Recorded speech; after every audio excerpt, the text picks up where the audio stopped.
네, 여러분 반갑습니다. 자, 이번 시간 여러분들 그 오전에 여러분들 시험 보느라고 수고하셨고요.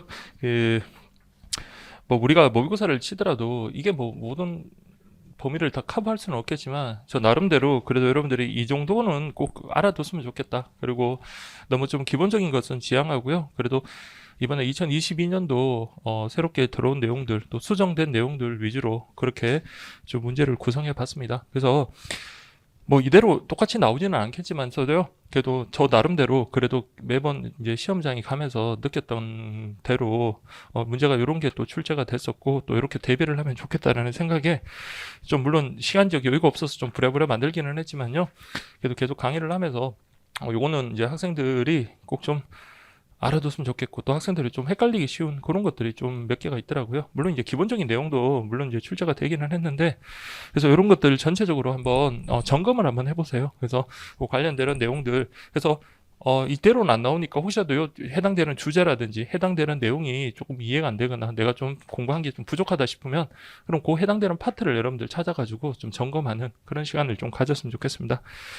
자, 그래서 처음에 이제 의욕적으로 하다 보니까 그 우편 상식 같은 경우 막 3회분 넘어가고 그래서 양이 너무 많아가지고 근데 우리가 또 주어진 시간이 그렇게 많지가 않다 보니까 그렇게 할 수는 없고요. 다만 그 뭐 1회, 2회 그냥 나누는 기준은 별도로 없고요.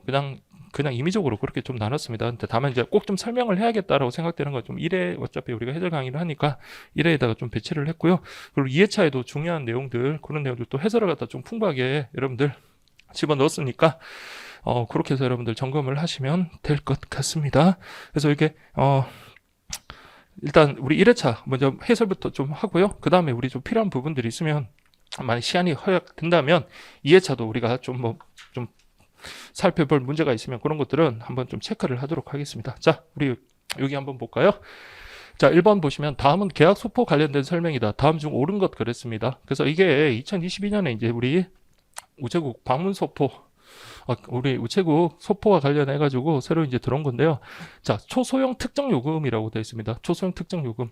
하면 초소형 계약 소포에 대해서 규격 물량 단계별 요금을 적용하지 않고 자, 우리 본부장 또는 지방우정청장의 승인을 얻어서 평균 요금을 적용하는 요금 방식을 말한다. 자, 여러분들 초소형 요금 이거 여러분들 어쨌든 이것도 연간 계획에 해당하는 거고요.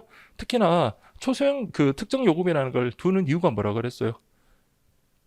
막 마우스라든지 USB라든지 이런 거 파는 사람들 되게 물건이 자금에도 불구하고 다른 사람하고 똑같이 그런 식으로 요금을 낸다는 것은 부당하잖아요. 그렇죠?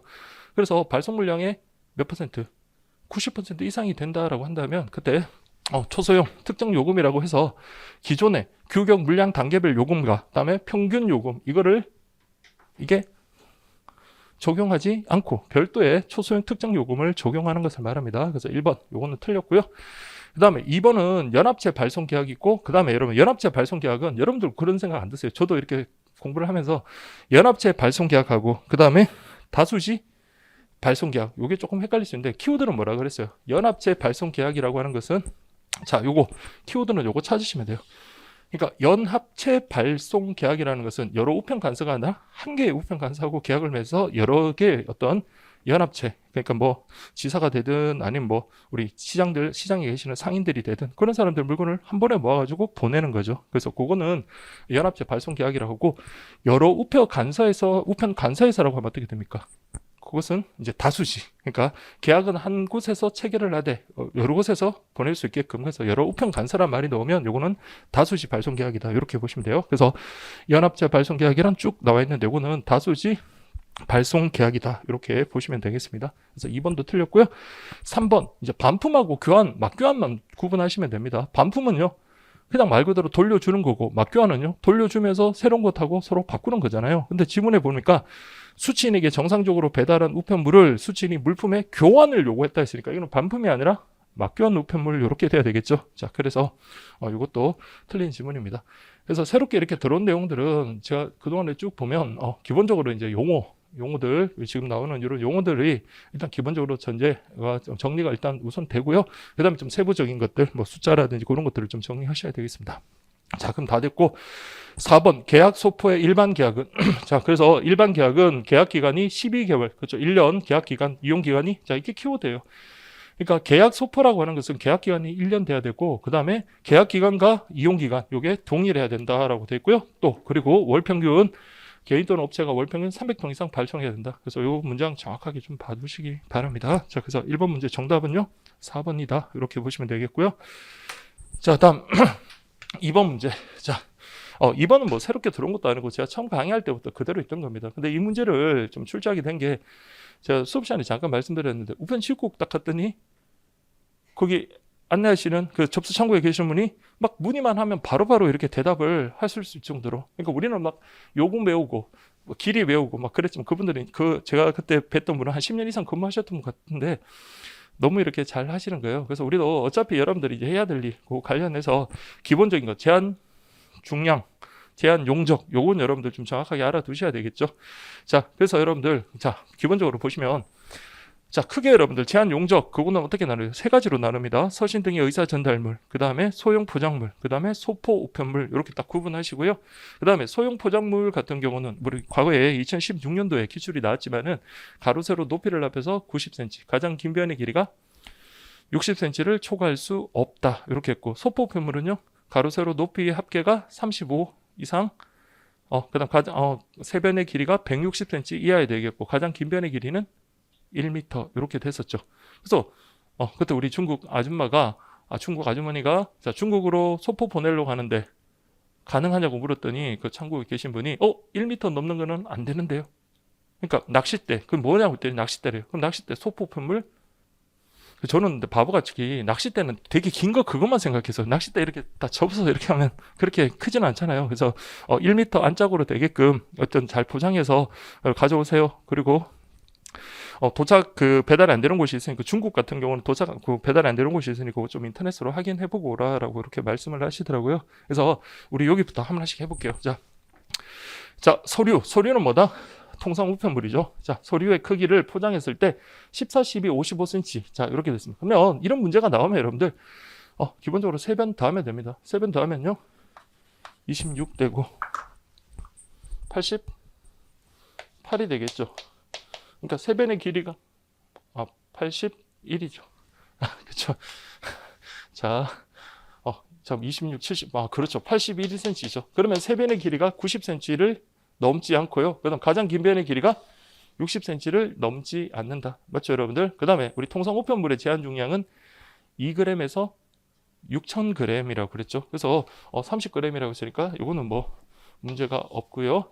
그다음 두 번째, 대놓고 소형 포장물이라고 그랬네요. 자, 소형 포장물 같은 경우는 최대 용적이 어떻게 됩니까? 가로 세로 높이를 합한 게 35cm. 그 35cm를 기준으로 소형 포장물하고 소포 우편물 이렇게 구분이 되잖아요. 그래서 근데 이건 원통형이라 되어 있네요. 자, 그러면 소형 포장물의 원통형 같은 경우, 자, 원통형은 여러분들 길이 잴 때 어떻게 한다 했어요? 이게 지름이면 지름의 2배와 그 다음에 길이를 합해서라고 되어 있습니다. 자, 원통형 소형 포장물 같은 경우는 직육면체도 가로 세로 높이를 더한 게 35cm 이하, 원통형도 지름의 2배와 길이를 합한 것이 35cm 이하야 된다. 이렇게 되고요. 다만 직경 그렇다고 여러분 35cm라고 완전 진짜 콩알 만한 거 이런 걸 보낼 수는 없으니까 최소 요거 길이가 우리가 소형 포장물 같은 경우는 자, 우리 그러니까 통상 우편물 같은 경우는 최소 길이가 14,9, 그 다음에 소포품물 같은 경우는 17, 12 이렇게 길이가 됐는데 요때 요 14를 갖다가 기준으로 하면 됩니다. 그래서 길이는 14cm 요게 이상이 돼야 되고 있고요. 그 다음에 요 지름의 길이는 자, 뭐보다 커야 된다? 3.5보다 커야 된다. 자, 그래서 여기 보시면 뭐 일단 이거부터 보세요. 그냥 지름하고 길이가 나왔다. 그러면 시험에는 이런 세부적인 것보다도 이 정도는 나올 수 있습니다. 어떻게 나온다? 자, 지름이 10이니까 곱하기 2를 하면 20이 되고요. 그 다음에 20을 더하면 얼마가 됩니까? 40이 되죠. 근데 우리 아까 방금 말씀드린 것처럼 소형 포장물 같은 경우 원통형 같은 경우도 얼마를 초과하면 안 돼요? 35를 초과하면 되죠. 그러면 이거는 소포편물의 최소 그랑 그 경계가 35이기 때문에 이거는 소형 포장물로는 접수할 수 없다. 이렇게 이해를 하시면 되겠고요. 그다음 세 번째, 김치. 자, 김치는 소포편물입니다. 그러면 25kg. 소포편물의 여러분들 제한 중량은 몇 kg였어요? 30kg 했죠. 중량은 통과됐고요. 자, 그 다음에 길이 보니까 가장 긴 변의 길이가 1m를 초과하면 안 되는데 90cm니까 통과됐고, 자, 나머지 세 변의 길이 30, 50, 90이네요. 그러면 170 이렇게 170이죠. 그러면 세변의 길이가 얼마를 넣으면 안 됩니까? 160을 넣으면 안 되니까 이 세변의 길이 합해서 탈락이 되는 겁니다. 그래서 이것도 접수할 수 없는 그런 경우고요. 그다음 1kg인 인형. 자, 인형이 1kg이면 뭐 뭘 안에다 쇳덩어리를 집어넣는지 모르겠는데 어쨌든 1kg인 인형을 지름 5, 그다음에 길이가 20cm인 원통에 넣어 발송하는 경우라고 이렇게 되어 있습니다. 자, 그래서 보통 저도 이제 원통형 관련해서는 시험 문제 보통 내고 그러진 않는데 그냥 요거 이제 소포 우편물 요 관련해서 한번 내면 아까 소포 우편물 같은 경우도 이게 뭐다? 17cm 길이. 자, 최소 요 길이가 17cm가 돼야 되고요. 지름 2배 하면 얼마나 됩니까? 10이 되고 길이가 20cm가 되니까 이거 얼마가 됩니까? 35죠. 그래서 니은하고 리을을 여러분 구분하는 경계는 뭡니까?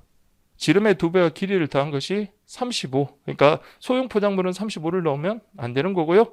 반면에 소포우편물은요 35 이상이 돼야 되는 겁니다. 그런데 소포우편물인데 이게 지금 10-20하면 30밖에 안 되기 때문에 이거는 아예 뭡니까? 그 용적 그 부피 거기에 통과하지 못하게 되네요. 그래서 이것도 틀린 지문이다. 그렇게 보시면 되겠습니다. 자, 그래서 이거는 1번 이렇게 보시고요. 자, 그다음 3번 보세요. 자, 이건 2019년도에 진짜 시험장에서 깜놀했던 그런 문제라 가지고 계속 이렇게 좀 반복을 하게 되는데 항상 여러분들은 자, 규격 요건이 뭐가 해당되는지 알아두시고 그다음 규격 요건의 정확한 요건도 체크를 해 두시고요. 그 외에 건장 요건. 근데 건장 요건 같은 경우는 어차피 그 건장 요건은 어겨도요. 규격 외 요금이 적용되는 게 아니기 때문에 좀 더 가볍게 보셔도 되겠습니다. 다만 이제 뭐가 건장 요건이고 규격 요건인지 그런 것들은 좀 봐주셔야 됩니다. 자, 그래서 여러분 보세요. 자, 우편 번호. 자, 우편 번호 5자리 기재하고 상하 좌우 4mm의 간격을 두라는 것은 무슨 요건입니까? 규격 요건이죠. 근데 얘는 3mm의 여백을 뒀다라고 했으니까 이건 규격 요건을 어긴 게 되니까 규격 외 요금이 적용되는 경우다. 맞는 질문이고요. 그 다음에 제가 이번 색다르게 얼룩무늬 한번 넣어봤습니다. 자, 그 얼룩무늬 직사각형 형태의 편지 봉투를 사용한 것이라고 되어 있는데 자, 여러분들 조심하실 게 형태, 직사각형은 무슨 요건입니까? 규격 요건이지만 색상은요. 흰색이나 빨간색을 사용하는 거 요건 뭐다? 권장 요건. 그래서 우리 크리스마스 때 보면 붉은색이라든지 노란색 카드 같은 거 많이 보내보셨잖아요. 근데 그렇다고 뭐 규격의 요금 우리 내지는 않았단 말이에요. 그래서 색상 이거는 무슨 요건? 규격 요건이 아닌 건장 요건이고 직사각형은 규격 요건인데 규격 요건은 지켰죠. 그러면 이건 규격 외 요금이 적용되지가 않는다. 이렇게 보시면 되겠고요. 그 다음에 저 개인적으로는 자, 이게 제일 중요하다고 봤는데 2019년도에도 이게 기출을 했죠. 그래서 우리 보통 보면 우편을 어디다 붙입니까? 우측 상단 여기다 붙이잖아요. 근데 이거 우표를 갖다가 여기다 이렇게 붙였다. 그러면 규격 외 요금이 적용되나? 그건 아니라는 거예요. 자, 우리 건장 요건에 보면 우표를 정해진 위치에 붙일 것이라고 이렇게 건장 요건에 되어 있습니다. 그래서 이거 왼쪽 하단에다가 이렇게 붙였네. 여기다 우표. 독특한 사람이네. 근데 어쨌든 그러더라도 이건 건장 요건을 어긴 것에 불과한 것이기 때문에 규격 외 요건 적용되는 것이 아니다. 이렇게 보시면 되겠고요. 자, 그 다음에 사제엽서 제조시. 자, 요거는 이제 뭉뚱그려서 여러분들 우리 요 문제는 조심하세요. 자, 우리 항상 여러분들 이거는 반드시 알고 들어가라 했죠. 그래서 항상 가로하고 세로. 자, 최소 규격은 어떻게 된다? 90하고 140. 요거는 여러분들 반드시 알고 들어가고 이게 봉투든 엽서든 똑같다 그랬습니다. 봉투든 엽서든 항상 90, 140. 자, 요렇게 적용하면 되고 그 다음에 이제 어떻게 하면 됩니까? 이게 봉투라고 하고요. 이걸 엽서라고 합니다. 만약에 이렇게 예를 든다면 그러면 여기서 어떻게 해요? 120. 그 다음에 여기는 130. 그 다음에 여기는 여기는 170. 요 가장 긴 변의 길이는 235. 대신 봉투 같은 경우는 뭐가 있다 그랬어요? 두께 제한이 있다. 0.16에서 5mm. 근데 여기서만 거치지 말고요. 이거는 다 뭐다? 플러스 마이너스 5mm까지 허용이 된다. 이렇게 됩니다. 그러면 지금 제가 문제에서 뭐라고 했냐면 사제기 엽서라고 그랬어요. 엽서면 그러면 175, 120이니까 엽서. 자, 그러면 이게 되겠죠. 그럼 170, 120이니까 이거 어긋났나? 그건 아니죠. 170이라 하더라도 5mm 허용 오차에 적용을 받으면 요건 규격 요건에 어긋나는 것이 아니게 되는 겁니다. 자, 그래서 요거는 규격 외 요금이 적용되는 경우가 아니다. 이렇게 하시면 되겠고요. 그 다음에 자, 편지 봉투 봉할 때 접착제 사용해라. 자, 요거는 규격 요건에 다 있었잖아요.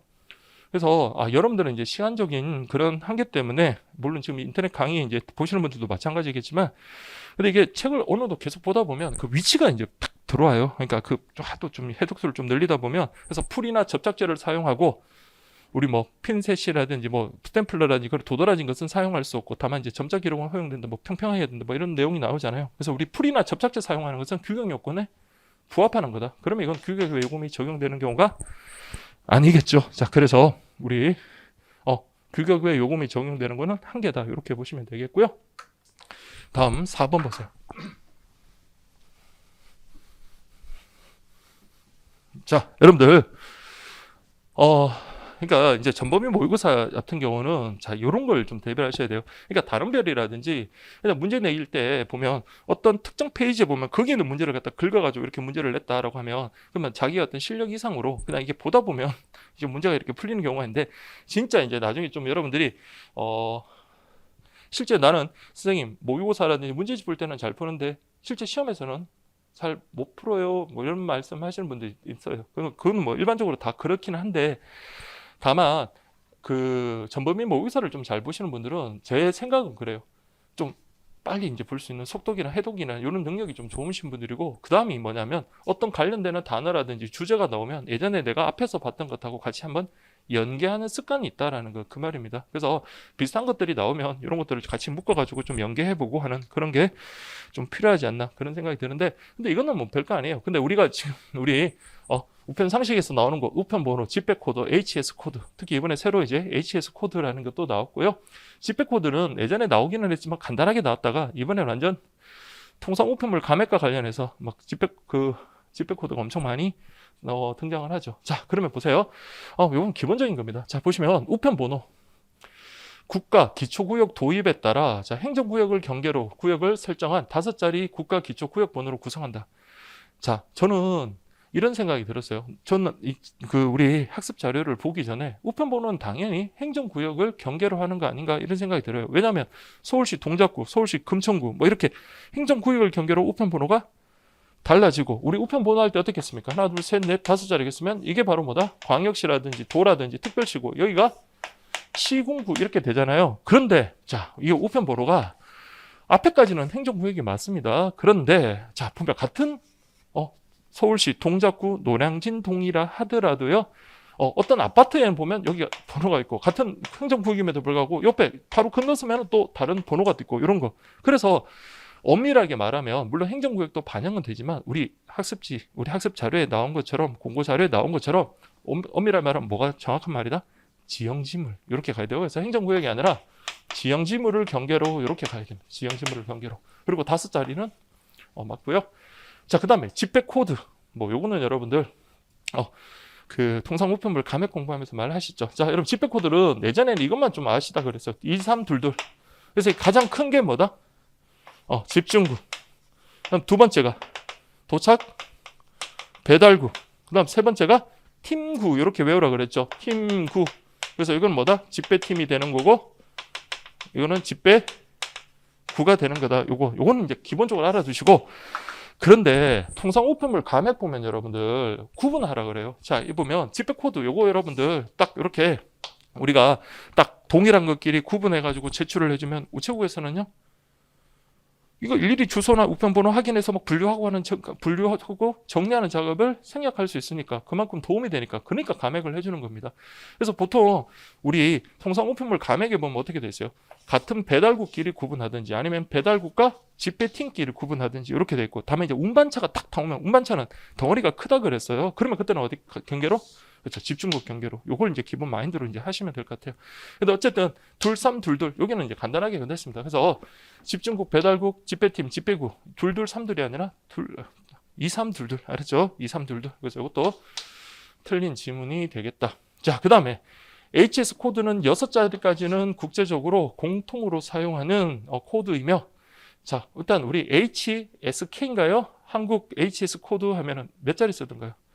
10자리 사용하는데 다만 공통적으로 사용하는 것 이건 뭐 이번에 새로 들어온 거니까 꼭 기억을 하셔야겠죠. 그래서 6자리는 공통으로 사용하고 다만 EU는 8자리, 일본은 9자리 그러니까 모든 국가가 10자리 사용하는 것은 일단 아니고 그리고 다르게 이렇게 사용하고 우리나라는 몇 자리까지? 10자리까지 사용한다. 그렇게 보시면 되겠습니다. 자, 그 저거 맞는 질문이고요. 그 다음에 사전 통관 정보 제공 시. 자, 여러분들 근데 이것도 HS 코드는 뭐와 관계되는지도 기억을 하세요. 요거는 뭐? 통관 정보 제공과 관련된다라는 거. 그래서 우리 사전 통관 정보 제공할 때 제공해야 되는 정보가 있는데요. 그 중에서 HS 코드는요. 선택이 아니라 필수입니다. 알았죠? 그래서 이거는 필수인데 그때 뭐라고 되어 있냐면 개인 고객뿐만 아니라 기업, 법인 고객도 마찬가지로 필수적으로 기재해야 된다. 이렇게 되어 있단 말이에요. 그래서 이 문제 정답은 3번이더라. 이렇게 보시면 되겠고요. 그래서 한번 그림 한번 띄워봤습니다. 자, 여러분들. 그래서 뭐 유호, 소호 뭐 이렇게 돼 있고 한데 어쨌든 국제 공통은 이렇게 6자리다라는 거 그냥 한번 참조하시면 되고요. 다 했을지 있는 거 그냥 긁어온 거니까 자, 여러분들이 그렇게 확인하시면 되겠고요. 자, 그 다음 5번 문제 한번 볼까요? 다음 사례에서 갑과 을이 지급해야 되는 요금은 얼마인가? 자, 단 추가 감액률이 적용되는 경우 기존 감액률에 대해서 계산해라. 이렇게 되어 있습니다. 그래서 자, 복잡한 거 말고 자, 가장 기본되는 걸 좀 한번 해보자. 그런 의미에서 한번 출제를 해봤고요. 처음에 우리 우편 파트 여러분 앞 문제 낼 때마다 진짜 의욕이 강했는데 점점 지쳤다 보니까 그 시간도 없고 막 그 수업을 계속 연강을 하면서 그렇게 하다 보니까 좀 아쉬운 게 있긴 한데 어쨌든 처음에 이제 제가 생각했던 것 뭐 감액과 관련해서 국제 우편물 감액은 예전부터 계속 그 교재 수록은 됐는데 가장 기본적인 것 그런 거만 냈어요. 그래서 국제 우편물 그 감액과 관련해서는 어떻게 나왔나요? 일단 EMS와 관련해서는요. 계약 국제 특급 우편과 수시 국제 특급 우편 나뉘고 계약 국제 특급 우편 같은 경우는 월 단위로 얼마 이상 얼마를 초과했을 때 50만 원 초과했을 때 몇 프로 적용되던가요? 4% 감액률이 적용되고 반면에 수시 계약 관계 없는 경우는 월 단위가 아니라 한 번에 EMS 요금이 얼마? 30만 원 초과한 경우에 그때는 3%를 적용한다 이렇게 되고 물론 이제 50만 원 초과할 때는 계약 국제특급 우편의 감액률을 그대로 준용한다. 자, 그런데 자, 우리 계리직은 자 보세요. 분명히 제가 또 이런 강의를 하면 저거까지 외워야 돼라고 하시는 분이 있을 수는 있어요. 근데 그거는 뭐 본인이 차이입니다. 그러니까 나는 중요한 것만 공부할래요. 근데 죄송한 말이지만 계리직 시험에서 제가 4번을 시험장에 갔는데 중요하다고 생각됐던 게 뭔지는 모르겠습니다. 그냥 시험에 나오면 그게 중요한 거고, 자, 뭐 타 직렬에서는 아주 중요하게 다루는 거라도 우리 계리직 여기서는 한 번도 안 나온 게 있었고요. 고등학생들 수능에 매년 나오는 주제가 우리 여기도 있지만은 한 번도 안 나왔던 것도 있었고, 그러니까 그런 걸 가리지 말고요. 그러니까 다만 여러분들이 너무 세세한 것, 그러니까 최선, 그러니까 2018년도에 학생들이 진짜 이런 말도 많이 했습니다. 선생님, 저 너무 깊이 공부하다 보니까 2018년도 같이 난이도가 좀 낮은데 오히려 쉬운 걸 틀렸어요. 그럼 이것보다 더 억울한 게 어디 있습니까?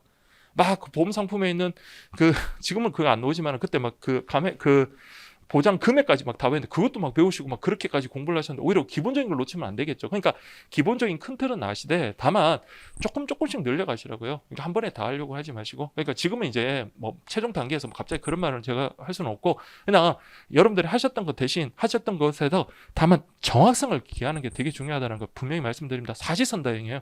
주관식이 아니잖아요. 던져놓고 야 너네들 감액률에 대해서 한번 논술을 해봐라 이런 게 아니잖아요. 그렇죠? 그래서 다만 이거는 암기가 안 되면 아예 풀 수가 없는 그런 내용들이 있죠. 자, 보시면 사회복지사 갑이 EMS를 통하여 미국의 종교단체로 보낸 거래 금액이 400만 원이다라고 되어 있습니다. 그래서 이거 사례를 만들기가 좀 힘들던데 어쨌든 자, 그다음 이거는 뭡니까? EMS 뭐 어쨌든 간에 계약관계가 있든 계약관계가 없든 자 50만 원을 초과하면 동일한 감액률이 적용되는 거기 때문에 그건 문제가 없어요. 자, 그래서 우리 국제 특급 우편 감액률은 어떻게 한다고 했어요. 그래서 요거 하나만큼은 그래도 만약에 시험에 나오면 제일 먼저 이게 나올 가능성이 높으니까 요거는 좀 알아두자 했습니다. 50부터 150, 150부터 500, 500부터 1000, 1000부터 2000, 2000부터 5000, 그다음에 5000부터 1억, 그다음에 1억부터 2억, 그다음에 2억 초과 이렇게 되어 있고요. 그래서 가장 중요한 건 이겁니다. 여기 이제 4%를 딱 잡아주면 다 뭐 하면 돼요? 자, 18%. 근데 자, 이게 맥시멈이 18%인가? 그건 아니라 그랬죠. 해당 지방우정청장하고요. 별도 약정을 맺어가지고 더 높은 감액률을 적용할 수도 있습니다. 18% 이상도 적용할 수 있다. 그래서 이게 시험에 뭐가 나왔어요? 작년도 시험에. 지방우정청장의 승인을 얻어서 그다음 빈칸 넣고 몇 퍼센트 이상의 감액률, 18% 이상의 감액률을 적용할 수 있다. 이게 2021년도에 나왔던 거고요. 그러면 지금 이게 딱 돼 있으면 자 400만 원 하면 150에서 500 요거죠. 그럼 이건 6%. 다른 거 없습니다. 여기는. 그리고 미국이라는 걸 좀 보시면 되는데 자 우리 특히 예전에 있다가 없었다 이번에 새로 들어온 게 여러분들 자 EMS 특별 협정을 맺은 경우 추가 감액 15% 그다음에 5% 그래서 이게 5% 추가 이건 분필은 잘 안 지어주니까 자 우리 5%가 있고 15%가 있습니다. 그래서 15%는 어떻게 외워냈어요? 중일싱 5%는 대인 말태 이렇게 여러분들 외우시면 된다 그랬죠. 근데 미국은 여기 없습니다. 그러면 자 400만 원에다가 몇 퍼센트? 50에서 150 사이니까 6%니까 자 금액이 46에 24만 원이겠죠. 그래서 24 이렇게 보시면 됩니다. 그럼 이거 얼마입니까? 376만 원 이렇게 이제 내면 되는 거고요. 그 다음에 부품 도매상인 을이 태국의 거래처로 1kg의 소형 우편물을 EMS를 통해서 보낸 금액이 1,200만 원. 자, 근데 특별협정 맺었을 때 여러분 중요한 거 몇 킬로그램 이하야 된다. 7kg이에요. 이것도 기억하세요. 요거는 7kg 이하로 EMS 보냈을 때 특별협정 맺은. 근데 지금 보니까 어디로 갔어요? 태국으로 갔죠. 그럼 태국은 뭐다? 대인 말 태. 요건 몇 퍼센트다? 5%. 자, 그런데 이 사람이 지금 1,200만 원 했으니까 이건 1,000에서 2,000 요 구간이네요. 그러면 1,000에서 2,000은 10%인데 아까 추가 감액이 되면 더하라 그랬으니까 이게 5% 10% 더하면 얼마입니까? 15%가 되겠죠. 자, 그러면 얘가 1,200만 원에 이거 계산 자, 이거 하면 얼마가 되죠? 이거 100분의 15 하면 이거 없어지고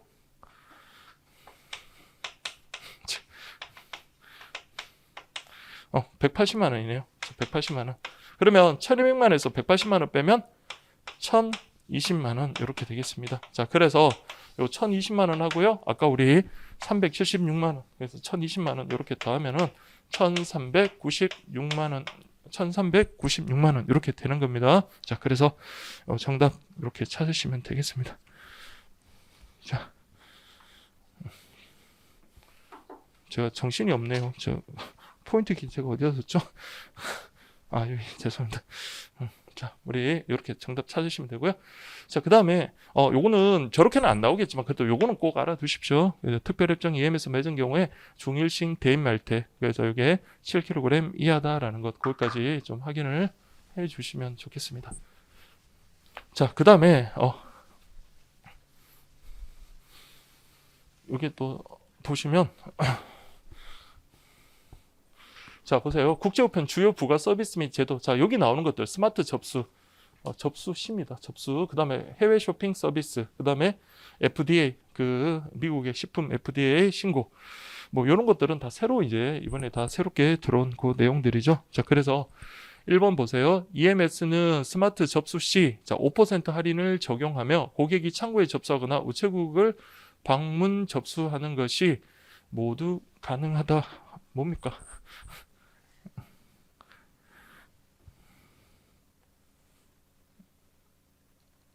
잠깐만요. EMS는 스마트 접수 시 5% 할인을 적용하여 둘 다 되는 거 맞잖아요. 이거 맞는 말이네요. 1번 이거 맞습니다. 그래서 이거 조심하실 게 요거하고 요거 비교할 거. 자, 스마트 접수는 여러분들 왜 도입했다 그랬어요? 스마트 접수는 왜 도입했다? 그러니까 창구 접수 인력을 갖다가 효율적으로 사용할 수 있는 거고요. 그래서 요거 그래서 우리 장점들 막 나열을 해놨잖아요. 그래서 이거 창구 접수, 방문 접수 모두 가능하다. 그런데 우리 우체국 해외 배송 서비스는 무슨 접수만 가능하다? 인터넷 접수만 가능합니다. 자, 그래서 창구 접수는 불가하고 인터넷 쇼핑 접수만 가능하다. 이렇게 보시면 되겠어요. 그래서 이거 죄송한데 이거 1번도 맞는 질문으로 이렇게 좀 보시고요. 1번도 맞는 겁니다. 자, 근데 문제는 이겁니다, 여러분들. 특히 해외 배송 서비스에서 여러분 기억할 건 제일 제 생각에 나올 수 있는 게 뭐라 그랬어요? 이게 우정사업본부에서 물건을 모두 집화해서 한 번에 보내는 게 아니라 무슨 우체국에서 각 공급 우체국에서 보내기 때문에 내가 같은 날 한 번에 주문했다 하더라도요. 해외에서 받아보는 날짜가 다 다를 수가 있다라는 것. 그게 막 우리 우체국 그 홈페이지 보면 그 민원으로 막 그 자주 하는 질문에 대답이 그렇게 돼 있다라고 말씀을 드렸습니다. 자, 그런데 여기 보시면 EMS, 자, 국제 특급으로만 발송이 가능하나? 그건 아닙니다. 뭘로도 가능하다? 항공소포, 항공으로도 가능하다. 그래서 이거는 좀 놓치기 쉬운 거니까 이것만 좀 한번 좀 봐두십시오. 항공소포도 가능하다. 그래서 2번 X.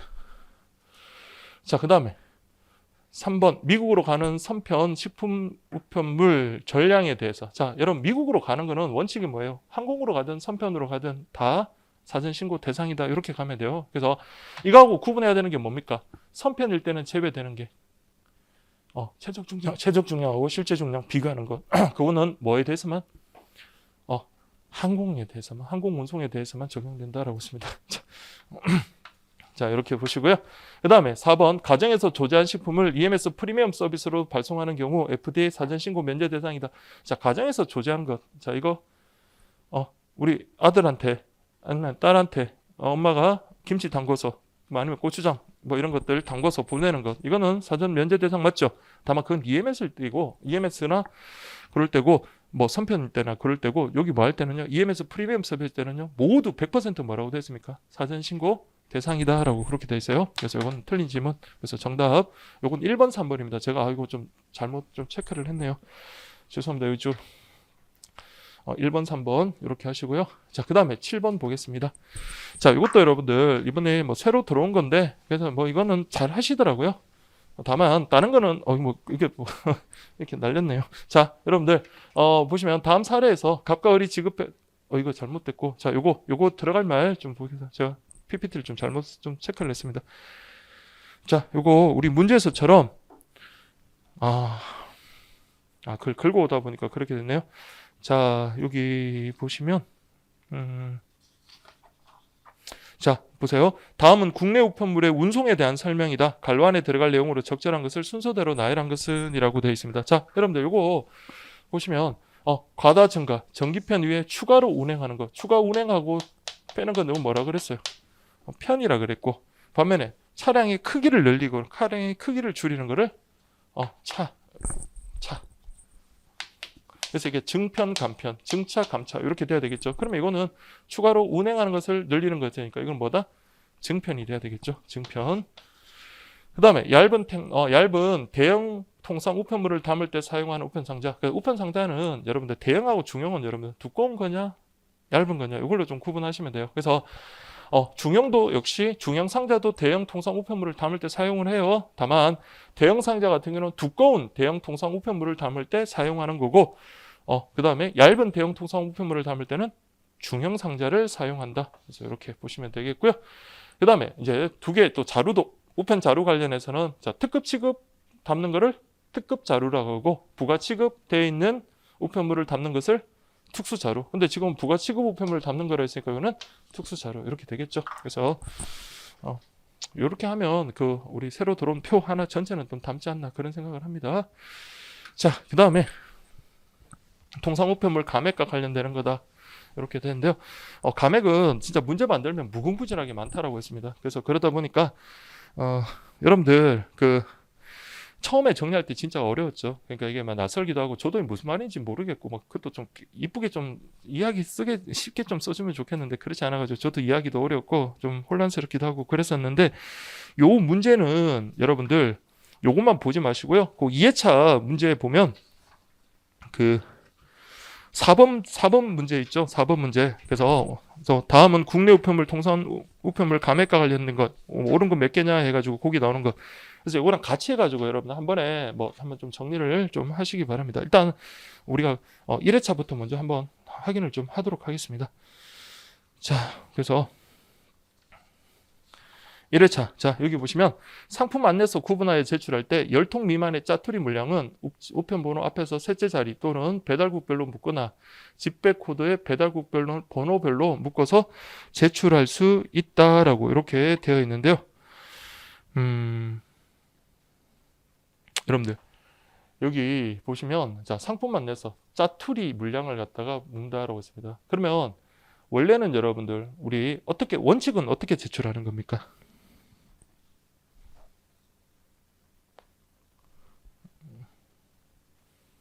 어떻게 해요? 우편번호. 자, 우리 요거 기억하세요. 요거. 저기 우리가 그 구분 감액이든 뭐 감액을 할 때 우리가 구분해서 감액을 할 때 적용되는 것 중에 우편번호별로 구분해서 감액이 적용되는 거 딱 하나밖에 없어요. 그게 바로 뭐다? 상품 안내서. 요거는 기억하세요. 상품 안내서는 우편번호별로 구분할 때 그럼 우편번호 몇 자리까지 써줘야 될까요? 원칙은 5자리 다 써줘야 되는 겁니다. 그래야지 딱 구분이 되는 거예요. 그런데 지금처럼 짜투리 물량이다라고 한다면 그러면요 5자리 하면 해당되는 게 없는 게 많겠죠. 뭐 한두 통 이렇게 돼도 그렇게 되니까 그럴 때 10통 미만의 짜투리 물량이 돼서는 우편번호 몇째 자리까지? 셋째 자리까지. 그리고 자, 요거 집배 코드와 관련해서도 자, 원래는 여러분들 우리가 일반적으로 어디까지 한다라고 했습니까? 어디까지요? 배달국 또는 집배 팀까지 그렇게 한다 그러는데 요 짜투리 물량이니까 배달국별로 묶거나 집배 코드에 배달국 번호별로 묶어가지고 제출할 수 있다라고. 이거 맞는 거 아니에요? 요거 맞는 지문입니다. 자, 그래서 자, 여러분들 요걸로 우리 새로 할게요. 자, 요거 맞는 지문입니다. 그래서 우리 짜투리 요거는 좀 기억하세요. 상품 안내서 같은 경우에는 자, 앞에서 셋째 자리, 5자리 하면 틀립니다. 셋째 자리 이렇게 하고 이렇게 보시면 되고 그다음에 니은하고 디귿은 여러분들 기존에 있던 내용인데 서적 우편물의 경우 우편 엽서, 빈 봉투, 지로용지, 보험 안내장은 각각 한 장만 동봉이 가능하고 이를 본지 및 부록과 함께 제본할 때는 수량이 제한했다. 이거 조심하실 게 자, 각각 한 장만 동봉이 가능한 게 있고 아예 동봉할 수 없는 게 있다라고 그랬죠. 자, 여기 보시면 우편 엽서, 빈 봉투, 지로용지 이런 건 여러분들 옛날에 뭐 자취책 같은 거 보셨으면 이런 게 같이 동봉이 되거나 뭐 제본이 됐다는 걸 알 수 있을 거예요. 근데 여기 뭐에 대한 건 그렇죠. 보험 안내장 이거는요. 여기에 제본하거나 동봉할 수 없는 게 되는 겁니다. 자, 그래서 그렇게 여러분들 보시면 제본하거나 동봉하면 그때는 감액받을 수 없다. 이렇게 보시면 되겠습니다. 그래서 이거는 X 구분하셔야 돼요. 그래서 각각 한 장만 동봉이 가능한 게 있고 반면에 동봉이나 제본하면 감액이 대상이 되지 않는 게 있다라고 됐습니다. 특히 이 보험 안내장은 여기 들어갈 수 없는 거다. 이렇게 보시면 되겠습니다. 자, 그 다음에 세 번째 보시면 서적 우편물을 집배 코드를 사용하여 구분하여 제출할 경우 묶음 한 개의 두께는 20cm 이하로 하여야 하며 집배 코드 글자 크기가 14포인트 이상일 경우에는 표지를 부착을 생략할 수 있다라고 되어 있는데요. 여기도 마찬가지입니다. 자, 여기 보면 묶음으로 이렇게 제출을 하는데 코드를 사용해서 묶을 때는 20cm 이하, 너무 두꺼워도 안 된다. 20cm 이하는 맞는데 다만 집배 코드 글자 원래는 여러분들 이게 물량이 작거나 할 때 이렇게 뭡니까? 간지 같은 거 이렇게들을 끼웠구나 뭐 그렇게 하고 죄송합니다. 간지가 아니고 여기 보시면 원래 뭡니까? 여기 이렇게 있으면 집배 코드를 갖다가 글자를 갖다가 크게 하면 굳이 뭡니까 여러분들? 표지를 부착할 필요가 없죠. 표지를 부착한다는 건 잘 안 보이니까 표지라도 부착해서 한 번에 어디로 가는지 그걸 알아보기 위한 겁니다. 그래서 자, 요거 기억할 거는 뭐랍니까? 최소 글자 크기는 얼마나 그랬어요? 9포인트고요. 그리고 14포인트 이상이 되면은 뭘 생략할 수 있다? 표지 부착을 생략할 수 있다. 그래서 우리 통상 우편물 감액과 관련해서 나오는 글자 포인트는 9하고 14밖에 없어요. 그래서 최소 9 이상은 돼야 되고요. 그 다음에 14포인트 이상이 되면은 표지 부착을 생략할 수 있다. 이렇게 보시면 되겠습니다. 자, 그래서 요거 만든 지문이네요. 표지 부착 생략할 수 있다. 이렇게 하시면 되겠고요. 그다음 상품 안내서를 구분하여 자, 여러분 운반자 딱 넣으면 다 필요 없다 했습니다. 무슨 별로? 집중국별로. 그래서 배달국별이 아니라 더 단위가 큰 집중국별로 구분할 수 있도록 표시하여야 한다. 이렇게 보시면 되겠고요. 자, 그 다음에 서적 우편물의 기본 감액을 받기 위해서는 자, 접수 신청서는 서면으로, 다음 목록표는 파일로, 엑셀 파일로 제출한다. 맞죠? 다만 크기가 작은 서적 우편물을 접수하는 경우에는 접수책과 협의한 경우 접수 목록표 생략할 수 있다라고 된대. 자, 이거 물론 접수 목록표는 생략할 수 있습니다. 근데 이건 크기가 작은 게 아니라 뭐가 작을 때요? 물량이 작을 때 그렇게 생략할 수 있는 거지 크기가 아니라 물량이 작을 때 그랬습니다. 물량 작은 때 여러분들 목록 굳이 작성할 필요는 없는 거겠죠. 자, 그래서 이것도 틀린 지문. 그래서 이거 죄송합니다. 이건 옳은 게 2개입니다. 2개. 자, 2개 이렇게 하시고 그 다음에 자, 여러분들 번외로 여러분들 그 4번 지문 4번 문제 2회차 4번 한번 보세요. 2회차 4번 한번 보시면 다음은 국내 우편물 감액과 관련된 설명이다. 다음 중 옳은 것은 몇 개인가? 라고 이렇게 되어 있는데요. 여러분들 그 광고 관련해서도 좀 보셔야 되겠죠. 정기 간행물 제일 앞에 놓습니다. 광고가 몇 퍼센트 통하면은 60% 초과하면, 서적은요 10% 초과하면 뭐 그렇게 돼 있죠. 그래서 감액에서 제외되지만 서적은 10% 초과하면 감액에서 제외된다. 맞는 말이죠. 그래서 기억 없는 거고. 미연번 정기 간행물의 정기 발송 계약이 해지된 경우 해지일로부터 2년이 지나야 재계약이 가능하지만 일간 신문은 4개월. 일간 신문 4개월은 맞아요. 자, 우리 뭐 휴관하든지 그렇게 할 때는 어떻게 해야 돼요? 10일 이내 서면으로 신고를 해야 되는데 그런 것들 제대로 이행하지 않는다든지 아니면 뭐 서신 같은 거 이런 거 이상한 거 감액 대상이 아닌 거 막 끼워서 넣어서 보내거나 뭐 이런 식으로 하면은 해지 대상 사유되죠. 그래서 여기는 문제를 안 냈는데 그 정기 간행물의 정기 발송 계약 관련해서 해지 사유도 꼭 기억을 하셔야 돼요. 그래서 요거는 2년이 아니라 1년 1년이 지나야 된다. 다만 일간신문은 4개월. 니은번 X. 디귿번 비영리단체 우편물의 우편요금 감액률은 15%, 의정활동 보고서는 25%. 국회의원이 뭐가 이뻐서 더 높이 감액을 해줍니까? 반대겠죠. 말 잘못했나요? 자, 그냥 둘 다 공익을 위한 사람들이고 집단은 맞습니다. 기관은 맞지만 그래도 비영리단체가 25%, 국회의원 의정활동 보고서가 15% 이렇게 가야 되겠고요. 자, 우편번호 사용하여 5자리 구분하는 경우 요금 감액 해주는 거 아까 제가 말씀드렸지만 요건 뭐다? 상품 안내서만 5자리 이렇게 나와 있더라고요. 그래서 명시적으로 이렇게 써 있는 건 아니지만 감액 이렇게 쭉 살펴보니까 그렇게 돼 있다. 그래서 리얼번 맞는 질문 그렇게 보시고 미연번 상품 광고 우편물을 1회에 2만 통 발송하면서 동일 지역과 타 지역을 구분하지 않은 경우. 자, 요거는 이렇게 간단하게 나오더라도 여러분들 우리가 1반, 2반, 4반 제 책에는 그렇게 써놨습니다. 특히 1만 통, 5만 통, 10만 통 이상. 근데 지금 몇만 통이에요? 2만 통이죠. 그러면 원래는 뭡니까? 1% 아니면 0.5% 적용돼야 되는데 자, 우리 뭐라 했어요? 동일 지역과 타 지역을 구분하지 않으면 전체 다 뭘로 본다 그랬어요? 타 지역으로 본다 그랬습니다. 그러니까 이거는 0.5%가 적용된다. 맞는 질문이 되는 거겠죠? 자, 그래서 이거는 옳은 것은 3개다. 이렇게 보시면 되겠습니다. 자, 이렇게 하시고요. 그 다음에 또 볼까요? 요거는 잘못됐습니다. 2번입니다. 자, 요거는 제가 안 내려 하다가 그래도 여러분들 그림 그리기도 귀찮고 그냥 자, 그냥 여기 스크린샷 딱 찍어서 그냥 올려보냈습니다. 자, 우리 요것과 관련해 가지고 저 소포품을 감액과 관련해서 여러분들 자, 우리 이번에 새로 들어온 게 뭐예요? 요 앞에 거 요게 이제 새로 들어왔다라고 했죠. 그래서 우리 기본적으로 창구 접수든 방문 접수든 사전에 뭐다 정보 제공은 해야 되겠고요. 그래서 소포품을 감액과 관련해서는 여러분들 뭘 잡아주면 됩니까? 요거 10% 요거 그러니까 50, 15 요거 앞에 거는 몇 퍼센트 있죠? 3%. 그렇죠. 3%. 자, 그러면 요거 창구 접수일 때 증납하고 후납일 때 개수는 다르다 했습니다. 자, 그러면 요거는 몇 개?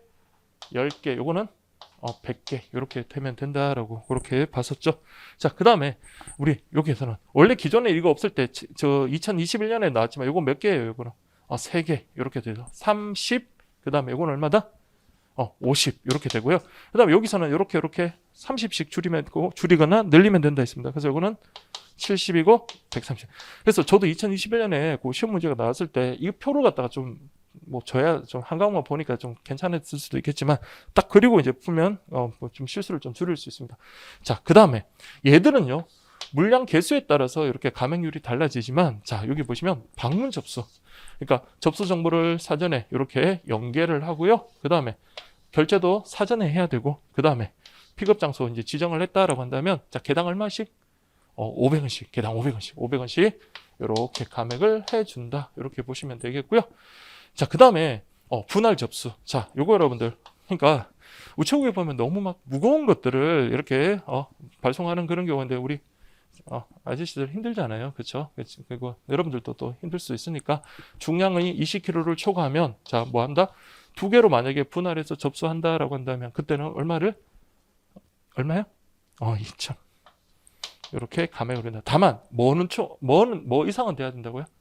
10kg. 그러니까 이거 막 싸게 하려고 막 20kg짜리를 막 5개로 나누고 그런다고 감액이 되는 게 아니라 최소 한 개당 얼마나 돼야 된다? 10kg를 넘어야 된다. 이렇게 봤었습니다. 자, 그래서 우리 A, B, C, D 이거는 표만 알고 있으면 이렇게 되겠죠. 2,500원, 2,600원. 그다음에 3원 이렇게 들었으니까 2,600, 원이 아니라 그냥 2603 이렇게 되면 되겠습니다. 그래서 이 그림 그냥 확인하시면 되겠고요. 그래서 요거는 우리 수험생들이 진짜 잘 하시더라고요. 그러니까 저도 이렇게 물어보거나 하면 다들 잘 하시니까 요거 꼭 좀 잘 체크해 주시기 바라고요. 자, 그 다음 10번 한번 볼까요? 다음은 EMS 프리미엄 서비스에 대한 설명. 다음 중 옳은 것은 이라고 이렇게 되어 있습니다. 이거 계속 제가 죄송한데 이 질문이 계속 들어왔네요. 그래서 제 머릿속에 너무 꽂혔나 봅니다. 그래서 제가 좀 검토를 하고 들어오면 좀 수정을 할 건데 알다시피 오늘 좀 새벽에 좀 그렇게 문제가 좀 있어가지고. 자, 보세요. 미국으로 가정에서 제조한 비상업적 목적 상품. 자, EMS 프리미엄으로 식품 발송 시 이거 뭐죠? 100% 사전 신고 대상이 되는 거지 면제 대상은 아니다. 이렇게 봤고요. 자, 그 다음에 혹시라도 여러분들 우리가 항상 보면 EMS 프리미엄 서비스 하면 항상 너무 큰 것만 생각을 합니다. 그래서 EMS 프리미엄 같은 경우는 비서류만 취급할 거야 이러면 안 된다고요. 그래서 EMS도 서류, 비서류로 구분하듯이 EMS 프리미엄 서비스도 서류, 비서류로 구분된다. 이게 정답이 되겠고요. 자, 그 다음에 우리 EMS 프리미엄 서비스로 발송할 수 없는 것들 뒷담 많았잖아요. 특히 얼굴에 뿌리는 거 뭐죠 이거?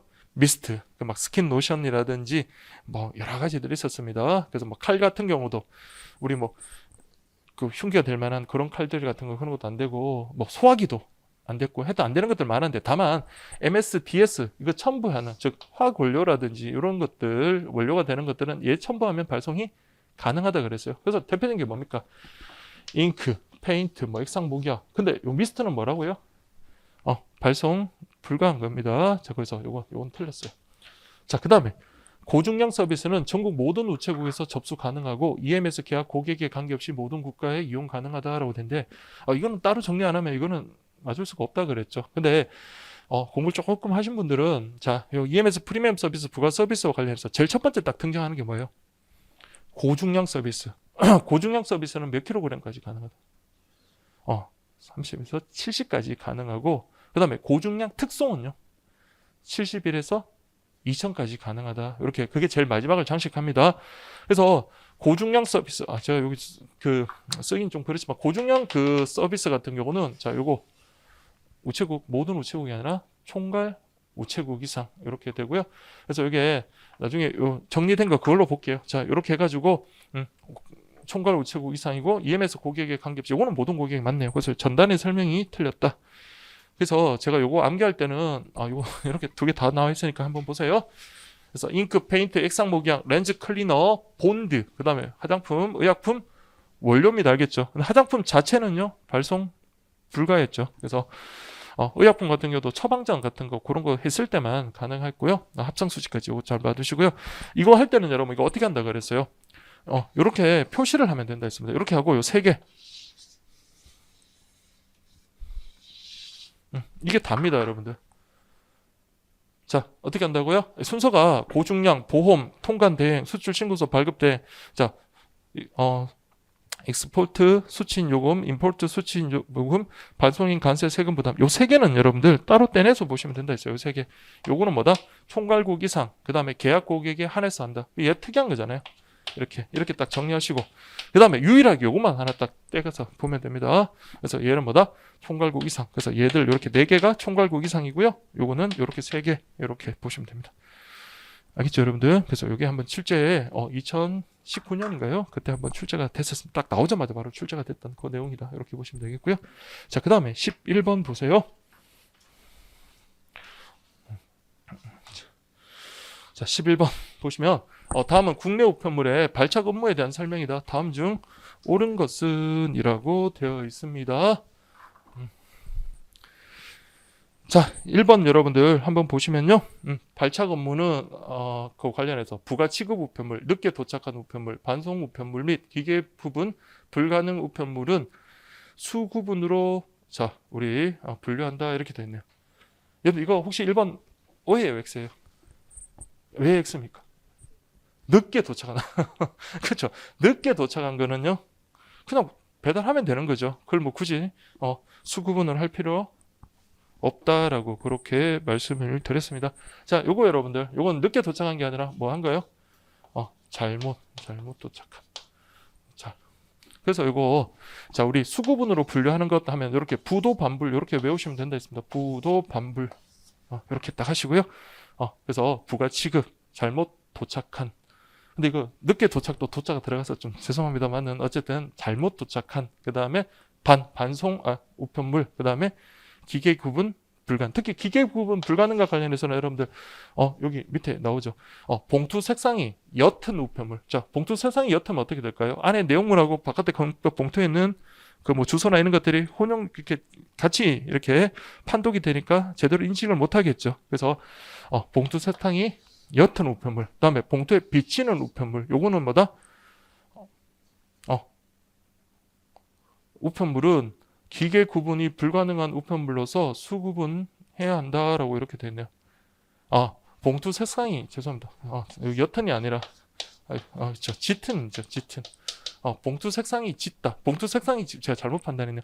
그러니까 요게 옅은 게 너무 비칠 정도면 안 된다 이 말인 겁니다. 그러니까 너무 안에 옅은 거는 상관이 없는데 원래 흰색 밝은색이니까 옅으니까 상관없는데 너무 비쳐버리면 안에 것까지 같이 판독이 되고 또 봉투 색상이 너무 진해버리면 글자하고 이게 색상하고 같이 혼용이 되면서 판독이 안 되겠죠. 그래서 이러고 시험장 들어갈 뻔했는데 다행히 이번에 죄송하게도 접수를 못 해가지고 죄송합니다. 자, 요거 됐죠, 여러분들? 자, 이것도 틀린 거고요. 다음 발송 작업이란 구분 완료된 우편물을 도착하기 위한 자, 여러분 항상 발송하면 송달증 딱 생각하십시오. 그래서 발송은 송달증 생성, 체결, 우편물 적재 등의 작업을 말한다. 이게 맞는 질문이 되겠습니다. 그래서 한번 요거 봤고요. 다음 4번 접수 우편물 중 자국. 자, 자국에서 배달할 우편물은 곤란해요. 처리할 수 있지만 그렇죠. 이게 자국에서 접수해서 바로 배달할 수 있는 거면 그 자리에서 그냥 골라서 할 수 있습니다. 그런데 어떤 경우는 안 된다. 어떤 경우는 등기 통상 다량 우편물의 경우 자국 발체 및 집배월 구분이 곤란할 때 한해서 이때는 자국에서 하지 말고 우편 집중국으로 넘어가라. 이거 어떤 경우? 그렇죠. 등기가 아닙니다. 이거는 일반 통상 다량 우편물에 대해서는 그렇게 해서 집중국 가서 분류해라 이렇게 보시면 되겠습니다. 그래서 요거 이해하실 때는 그냥 쉽게 자국에서 특히 통상 우편물, 일반 통상 우편물 편지를 막 이따만큼 엽서가 이만한데 그 일일이 구분하는 게 쉽지가 않잖아요. 그때는 인력도 많고 뭐 기계도 뭐 충분히 하고 있는 그런 집중국 가서 그렇게 해라 이렇게 보시면 되겠습니다. 자, 그래서 정답은 3번이고 그리고 여러분들 우편물 발착 업무 요 자체가 이제 통째로 새로 들어왔는 건데 거기 해설에 보시면 자, 여러분 해설에 보시면 자, 그 첫 번째 보세요. 발착 업무란 우편물을 행선지별로 구분 발송 배달 우편물은 배달국의 집배원별로 구분 인계. 그러니까 이 발착이라고 하는 것은요. 단순 발송뿐만 아니라 배달하는 것까지도 다 포함이 되고 거기에는 자, 요건 좀 체크를 하세요. 그 처리 과정에는 분류 정리, 구분. 그래서 구분과 관련해서 우리가 앞에서 이렇게 봤던 거고요. 그다음에 발송 도착. 그래서 제가 혹시 몰라서 여러분들 발송하고 도착을 개념을 서로 바꿔낼 수 있으니까 그것만 좀 조심하세요. 그래서 발송하면 송달증 생성 체결 적재 뭐 이렇게 딱 송달증 요걸로 연결하시든지 아니면 도착과 관련해서는 저기 밑에 없나요?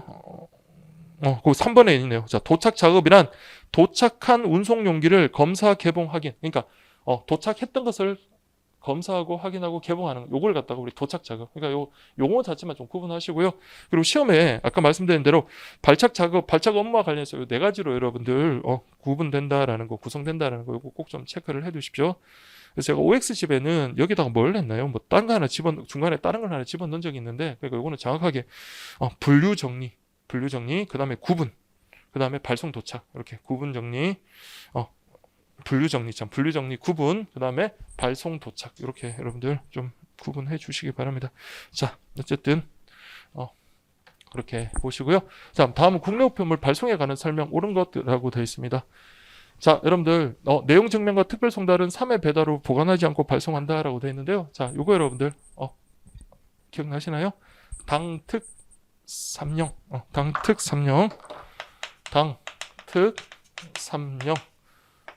맛쌈이. 자, 이건 제가 나중에 진짜 환갑이 지나고 그럴 때도 기억이 날 것 같아요. 제가 막 수시로 가끔씩 막 당특 삼령 맛쌈이는 계속 생각이 나. 근데 이번에 이제 새로 요 밑에 부분이 바뀌었다라고 했습니다. 자, 요게 뭐로 바뀌었습니까? 내보, 선소, 기존에 있던 둘둘이 이렇게 갔고요. 그 외에 이제 기타 등기 통상 같은 게 2, 4 이렇게 같다라고 했습니다. 자, 그래서 이건 이렇게 안 외우면 외울 수가 없어요. 그럼 보세요. 특별 송달은 뭐예요? 3회 배달 후 보관하지 않고 반송하는 거 맞죠? 그러나 내용 증명은요. 2회 배달, 2분 배달해보고 그래도 없으면 그다음 뭡니까? 이틀 보관하고 난 다음에 반송 처리한다. 이렇게 돼야 되죠. 이건 틀렸고요. 그 다음에 우리 2021년에 나왔던 거. 자, 물품 등기 우편물은 자, 내용물을 확인하지 않고 수취인에게 봉투와 포장 상태 이상 유무만을 확인한 후 배달하여야 한다. 그래서 물품 등기는 여러분들 어차피 우체국에서는 전혀 관여하지 않는다. 이렇게 생각을 하십시오. 가액도 뭡니까? 발송이 알아서 쓰는 거고요. 그 다음에 배달하고도요. 봉투나 이런 외관에 문제가 없는지 그런 것만 확인하고 한다. 관여하는 게 아니다. 요게 통화 등기하고 유가증권 등기하고 차이입니다. 알았죠? 그래서 그렇게 보시고 3번 당일 특급과 1일 특급에 재배달할 우편물은 자, 요거 제가 3번 4번은 제가 계속 수업 시간에도 말씀드렸습니다. 요거는 두 개 구분하자라고요. 자, 우리 당일 특급은 뭐였습니까? 여러분 요걸 연결하세요. 당일 특급 뭐예요? 당특 3령 몇 번까지 배달해 준다? 3번까지 배달. 그럼 처음에는요. 제일 빠른 방법으로 당연히 20일까지 가야 되니까 갔죠. 그럼 두 번째도 당일 명색이 당일 특급인데 재빨리 가죠. 그런데도 없다. 그럼 이제 세 번째까지는 우체국도 귀찮습니다. 그럼 어떻게 한다고요? 세 번째는 통상적인 배달에 의해야 한다. 그래서 요거는 뭐에 대해서만 이렇게 한다고요? 재배달은 당일 특급만 그렇고 1일 특급은 이렇게 배달해 주지 않는다. 이렇게 돼야 됩니다. 그래서 이건 1일 특급 들어가서 틀렸고요. 반면에 전송하거나 반송. 전송이라는 것은 A라는 곳에 배달을 했는데 그걸 다른 주소지로 이렇게 이전시켜서 보내주는 걸 말하는 거잖아요. 그래서 요거 전송이나 반송은요. 당일이든 이길이든 언제까지 해줘라? 다음 금요일까지. 요거는 공통점입니다. 그러니까 전송하거나 반송하는 경우 잠깐 전송 또는 반송하는 날에 다음 금요일이 아니가 그쵸. 다음 금요일 맞습니다. 죄송합니다. 이건 달리가 아니라 이건 뭐다? 둘 다. 그쵸. 자, 죄송합니다. 요거 두 개, 요거 차이 아시겠죠, 여러분들? 요거만 정리하시면 됩니다. 자, 그래서 요거는, 정답은 2번이 되는 거고요.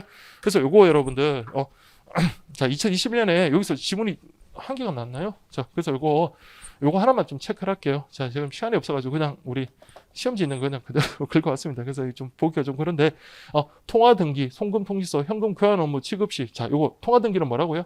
반드시 참관자 선정을 해가지고요. 서로 확인도 하고 처리자와 참관자, 자, 우리 함께 확인 날인해야 된다라는 게 통화 등기고 물품 등기는 아까 말씀드린 우편물 확인 안 하고요. 그냥 포장다 이상 유무만 확인한다. 여기 2021년에 여기 나왔군요.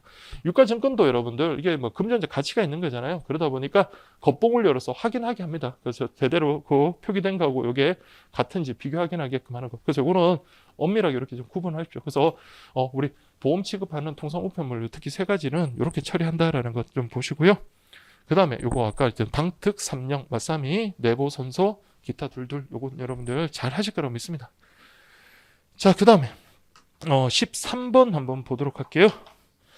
다음은 국내 우편물의 부가 취급 우편물에 대한 설명이다. 다음 중 옳지 않은 것은 몇 개 되냐. 자, 제가 그냥 어느 날 책을 보는데 여기도 부가 취급, 저기도 부가 취급. 그래서 에이 이러면서 부가 취급에 대해서 한번 문제 한번 내보자. 그래서 생각을 했는데 너무 많아요. 그래서 시험에는 이렇게 나오지는 않겠지만 근데 실제로 보니까 부가 취급과 관련된 게 그동안 기출됐던 질문들이 꽤 있더라고요. 그래서 이게 우리 우편 책에 있는 부가 취급은 뭐 다는 아니지만 그래도 한번 긁어올 수 있을 만큼 다 긁어왔습니다.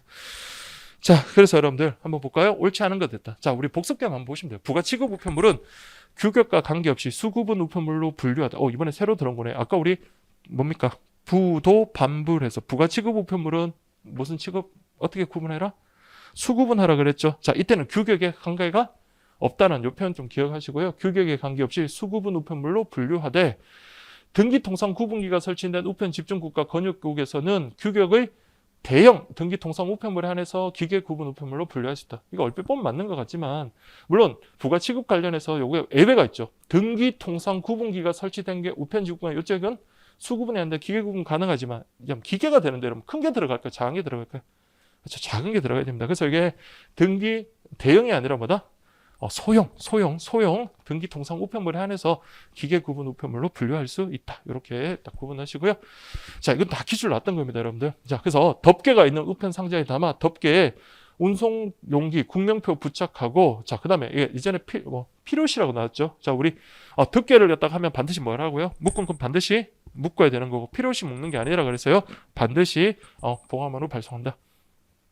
그 다음에 이번에도 이거 상자 덮개 관련해서 우리 아까 그 상자 공부했었잖아요. 그 중형 상자, 대형 상자니 뭐 이런 상자들. 자, 우리 부가치급 우편물은요 반드시 뭐 해라? 상자 덮개 사용해서 봉함해야 한다. 자, 이거 다 맞는 지문입니다. 자, 이렇게 하시고요. 그 다음에 부가치급 우편물은 무슨 자료? 앞에서 문제 봤지만 특수 자료 이렇게 가야 되겠고요. 리얼도 맞고 미연번 도착장에 도착하는 일반 통상 소포 등기 우편물은 내용과 운송장을 대조하는 하기는 그렇죠. 해당 작업장으로 이동하지만 특히 부가치급 같은 경우는 바로 곧바로 해당 부서로 넘긴다. 그냥 이렇게만 보세요. 곧바로 넘긴다. 맞는 질문이고요. 그다음 부가치급 우편물을 담은 운송 용기를 개봉할 때는 자 이거 개봉할 때도 혼자 개봉하면 안 됩니다. 그 처리자, 그 책임자 지정하는 사람 참가하고 담당자는 송달증의 기록 명세서 이거 확인해야 된다. 그래서 여기는 혼자서 할 수는 없고요. 뭐 책임자나 책임자 지정하는 사람이 반드시 옆에 참관해야 된다라는 것 기억을 하시고요. 그 다음에 부가치급 부서 특수계 요거는 그냥 자 보세요. 발송 부서로 운반차에 적지 않은 운송 용기를 수수한 것을 용기 송달증에 따른 수수라고 한다. 그래서 여러분 부가치급 요 부서 관련해서는 용기 송달증에 따른 수수다. 이렇게 이제 수수와 관련해서 세 가지 분류할 때 이렇게 특수계 부가치급 부서에서 이렇게 발착회로 운반차에 적지 않은 운송 용기 명세한 수수. 요거는 운송 송달증에 따른 수수. 요 개념만 그냥 하나 좀 체크를 해주시면 되겠습니다. 그래서 이거는 첫 번째 거 빼고는요. 다 틀렸습니다. 다 하나 더 있네요. 자, 관리사무소 접수처 관리인 등이 없는 경우 일반 우편물은 어디다가 우편함에다가 다만 우편함에 넣을 수 없는 소포, 대형, 다량, 그다음에 부가치급, 수침, 부담 이런 것들은 다 어떻게 할 수밖에 없어요? 그렇죠. 이거는 직접 배달할 수밖에 없다. 맞는 질문이 되겠습니다. 그래서 틀린 건 하나고요. 자, 이건 왜 나왔죠? 잘못 나온 것 같은데. 요거 미리 한번 좀 체크를 할게요. 여러분들 예전에 2019년도에 어렵게 나온 거지만 자 이것도 다시 또 나올 수 있으니까 여러분 두 가지 여러분 구분하세요. 자 A라는 사람이 사산 번호와 주소를 함께 썼다. 그럼 이 사람의 긴장한 의사는 뭘까요? 일단 기본적으로 뭐부터 보내라는 거예요. 굳이 사산에 보낼 게 아니면 사산 번호를 쓰지 않겠죠. 그냥 주소지만 썼겠죠. 그럼 사산 번호와 주소지를 함께 썼다는 것은 사산으로 보내주세요라는 의사를 추단할 수 있는 겁니다. 다만 사삼으로 보내기 곤란한 것들이 있습니다. 가장 대표적인 게 뭡니까? 일단 사삼 것들 곤란한 것들 우리 일부러 뭡니까 여러분들 보험 취급이라든지 그 다음에 특별 송달 같은 경우 특별 송달 뭐예요? 소장 같은 거라고 생각하시면 돼요. 근데 그 사삼에 넣는다고 여러분 바로 수령해 가는 건 아니잖아요. 특히 송달 그 소장 같은 경우 우리 특별 송달하면 어떻게 돼야 돼요? 수취인이 서명을 하고 발송인에게 바로 통지를 해줘야 되는데 언제일 줄 모르면 안 되잖아요. 그래서 특별 송달, 그냥 보험 취급. 굳이 등기도 아니고 보험 취급하면은요 특히 신경 써달라는 건데 이걸 갖다가 사삼에 넣는다? 이것도 부적절 하겠죠. 그 다음에 맞춤형 계약 등기. 우리 일반형 계약 등기, 맞춤형 계약 등기 할 때 맞춤형 계약 등기가 뭐였어요? 특별히 관리를 요하는 뭐 그런 것들, 신분증이나 그런 것들을 우리가 맞춤형 계약 등기에 해당한다. 그러니까 사삼에다 던져놓고 이럴 수는 없는 거니까 자 이런 경우라든지 그 다음에 우리 당일 특급. 여러분 당일 특급 보내는 이유가 뭐예요?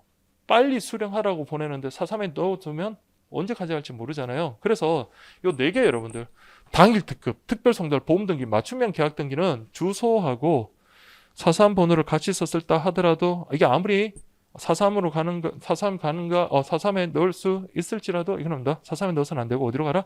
직접 주소지로 배달해야 된다.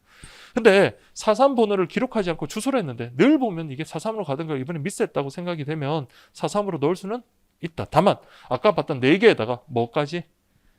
등기소포. 그래서 이게 시험에 그래서 등기소포는 여러분들 여기로 들어가면 안 된다는 게 2019년도에 시험에 나왔었죠. 그래서 등기소포 같은 경우는 우편번호 사삼 번호를 기록하지 않았다라고 한다면 그때는 어디로 사삼에 넣을 수 없고 주소지로 그렇게 배달해야 되는 거다. 이것만 좀 체크를 하시면 되겠습니다. 자 이렇게 하시고요. 그 다음에 14번 보세요. 국내 우편물 배달과 관련되는 것이라고 했네요. 이것도 뭐 간단한 겁니다. 집배 술로 구분기 설치국. 자, 오후 시간대 도착하면 어떻게 합니까? 도착한 다음날 술로 구분하고 그 다음에 술로 구분한 다음날에 배달한다. 이거 맞는 질문 아닌가요? 예, 이거 맞습니다. 요게 2번이 여기 나오네요. 사산 번호를 기록하지 않은 우편물의 경우에 우편 사산 사용자에 관한 우편물이 확실한 때라도 자, 사산 번호 기록하지 않을 때 등기 소포 우편물은요. 어디로 가라? 주소지로 배달해라. 그래서 이거 맞는 거 2개네요. 세 번째, 등기 우편물의 수령이 한글 해독 불가능자인 경우 배달할 수 없나요? 이 사람 한글은 안 돼도 뭐 하면 됩니까? 인장을 찍든 지장을 찍든 그걸로 하고 그 다음에 촬영을 해서 어떻게 증명을 할 수 있으면 됩니다. 그래서 이건 X. 그 다음에 등기 취급하지 않은 보관 우편물은 배달증의 적요란에 자 여러분 조심하실게요. 보관이라는 거 보관 우편물 관련해서 쓰는 건데 보관이라는 표시는 무슨 우편물에 대해 쓴다? 등기 취급한 보관 우편물에 대해서 그렇게 쓴다라는 겁니다. 그래서 우리 다시 배달하는 게 아니라 수취인이 참고해서 교부할 때까지 보관한다 이렇게 돼야 되겠죠. 그래서 정답은 2번 이렇게 보시고요. 요거는 그래서 아까 1번, 2번입니다. 여러분, 그 좀 문제가 1번, 2번 이렇게 하십시오. 제가 거기 일단 수정해서 좀 이렇게 업로드 드리겠습니다. 자, 여기 보시면 요건 받고 요거 여러분들 모든 지역의 일반 우편물하면 자, 모든 지역의 일반 우편물 어떻게 되고요? 도착한 날 술로 구분하고 이게 언제 도착한 거예요? 따지면 오전에 도착한 겁니다. 그래서 도착한 날 술로 구분하고 술로 구분한 다음 날 배달하는 게 이게 기본이고 반면에 오후에 도착하면 술로 도착한 다음 날 술로 구분하고 술로 구분한 다음 날 배달. 그러나 시한성이라든지 뭐 당일 특급이라든지 이길 특급이라든지 등기 소포. 얘들은 뭡니까? 당일 특급, 이길 특급, 등기 소포. 얘들은 최소한 접수한 다음 날까지는 배달돼야 되는 거잖아요. 그렇기 때문에 이거는 오자마자 바로 술로 구분하고 바로 뭐다? 술로 구분한 당일 날 바로 배달한다. 구분되겠죠? 자, 이렇게 정리하시면 되겠고요. 자, 15번 보시면 다음은 자 뭐죠? 국제통상 우편물에 대한 설명이다. 다음 중 옳은 것은 이라고 되어 있습니다. 자, 여러분들 우리 사제 항공서관 이 부분은 뭐 어쨌든 이번에 좀 자세하게 좀 나왔으니까 부자는 의미에서 이제 출제를 했는데요.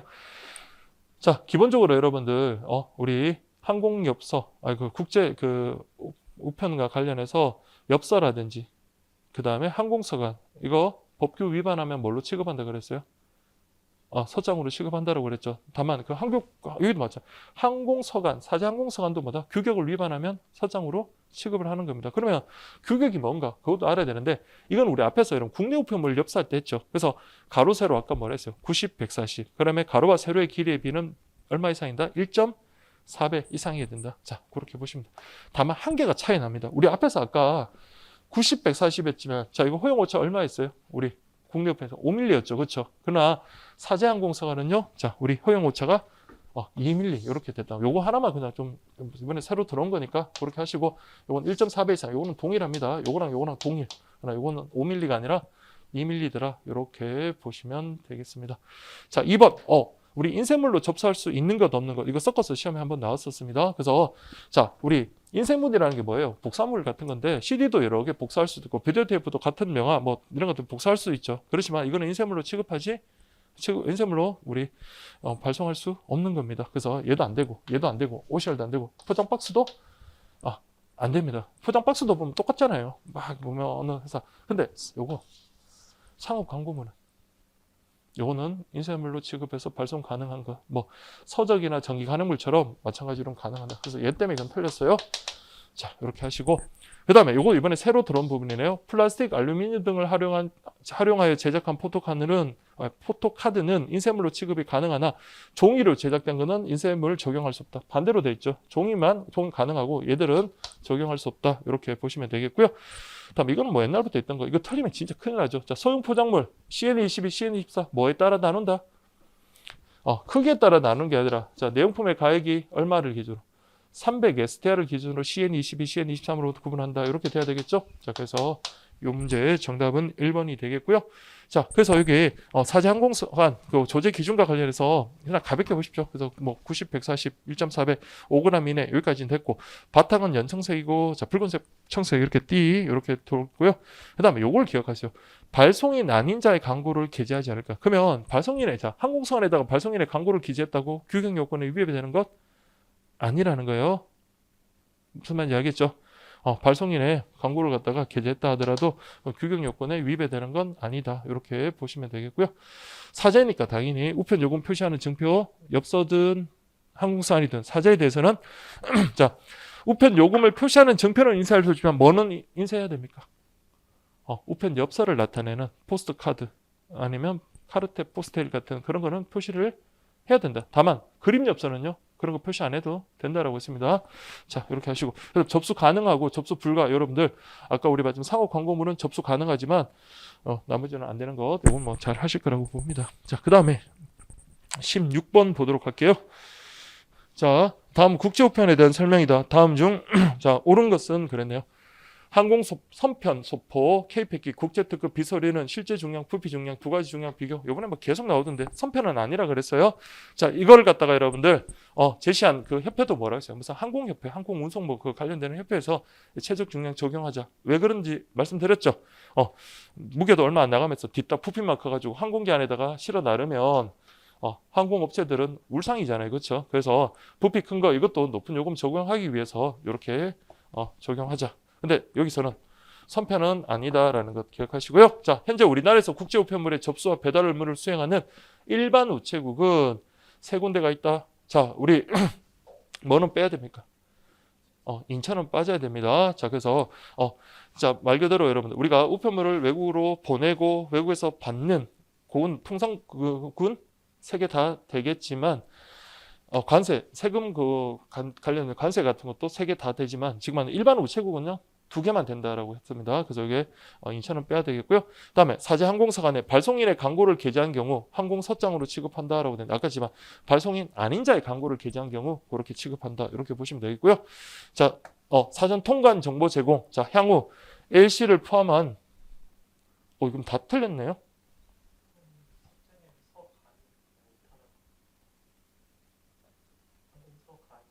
죄송합니다. 그렇죠. 항공서관. 죄송합니다. 요거 이렇게 해서 그러니까 요거 광고를 게재했다 하더라도요. 발송인의 광고를 게재하면 규격 위반이 아니기 때문에 그대로 항공서관으로 취급할 수 있다. 근데 만약에 발송인 아닌 자의 광고를 취급하면 그 서장으로 취급한다. 그렇게 좀 보십시오. 죄송합니다. 자, 이거는 LC를 제외한 앞으로 모든 우편물로 확대될 예정이고 대상 국가도 추가되고 있는 자, 죄송합니다. 3번 이렇게 좀 보시고요. 자, 그다음에 우리 물류센터, 우체국 이렇게 쭉 있으면 죄송합니다. 교환국, 통관국, 통상국. 제가 말을 잘못했네요. 교환국 하면 뭐다? 외국으로 우편물을 보내고 외국에서 우편물을 받는 것. 요게 이제 세 개 다 든다. 특히 국제 물류센터는 항공우편, 부산은요 선편, 인천은 중국하고 해상 특송하고 그다음에 복합 한적 이렇게 교환하는 것. 이것도 기억을 하시고요. 그다음에 우리 세금, 관세 관련해서 통관국은 셋 다 담당을 한다. 그러나 일반 우체국 역할을 하는 것은 인천에는 일반 우체국이 없다 이렇게 생각하시면 됩니다. 그래서 이렇게 표로 만들어 가지고 정리하시면 요 해당되는 파트 이번에 새로 들어온 것 쫙 정리할 수 있을 것 같고요. 자, 그다음에 자, 우편 전반에 대한 설명이다라고 되어 있네요. 자, 그래서 이건 또 내용이 많네요. 2021년 12월 기준으로 자, 미국, 캐나다 우편 자료 배달 인쇄물 취급하지 않나요? 취급은 하되 뭐 안 한다. 등기 취급하지 않는다. 이렇게 돼야 되니까 이건 틀렸고요. 일단 미국행 K패킷은 상대 국가에서 제공하는 종추적 정보 외 행방조사, 손해배상 등 기타 청구는 할 수가 없다. 이렇게 돼야 되겠죠. 맞는 질문이네요. 미국행. 그다음에 해외 전자상거래용 반품 서비스 IBRS는 이거 정말 죄송합니다. 자, 여러분들 보세요. 자, 여기. 자, 보세요. 여기에, 불가리아, 제가 이 문제를 넣은 건 딴 게 아니라, 답은 뭐가 들어갑니까, 이제?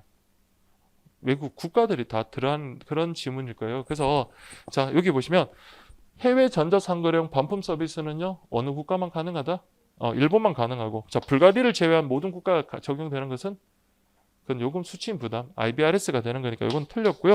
그다음에 행방조사 청구권자와 관련하여 미국, 독일, 프랑스 등 그렇죠. 이런 국가들에게서는 누구 위주로 지금 인정하고 있다?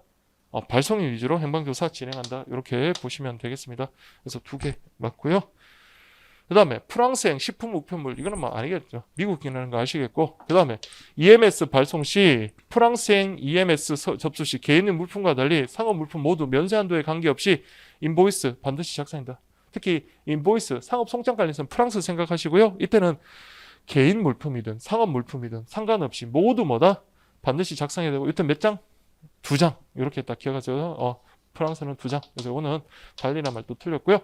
칼라 우정연합은 아시아 태평양 연안 지역 내 6개 우정당국인 한국, 미국, 일본, 중국, 호주, 홍콩이 결성하였다. 이것도 맞는 거죠? 자, 여러분들 이거 할 때 이렇게 하라 했습니다. 한중 일미 호, 홍, 영, 그 다음에 스프테케. 그래서 요 앞에 6개가 뭐다? 칼라 우정연합 창설회원국입니다. 자, 그래서 한중 일미, 그 다음에 호주, 홍콩. 맞는 지문이네요. 자, 그래서 이렇게 맞는 거고요. 자, 그럼 또 있나요?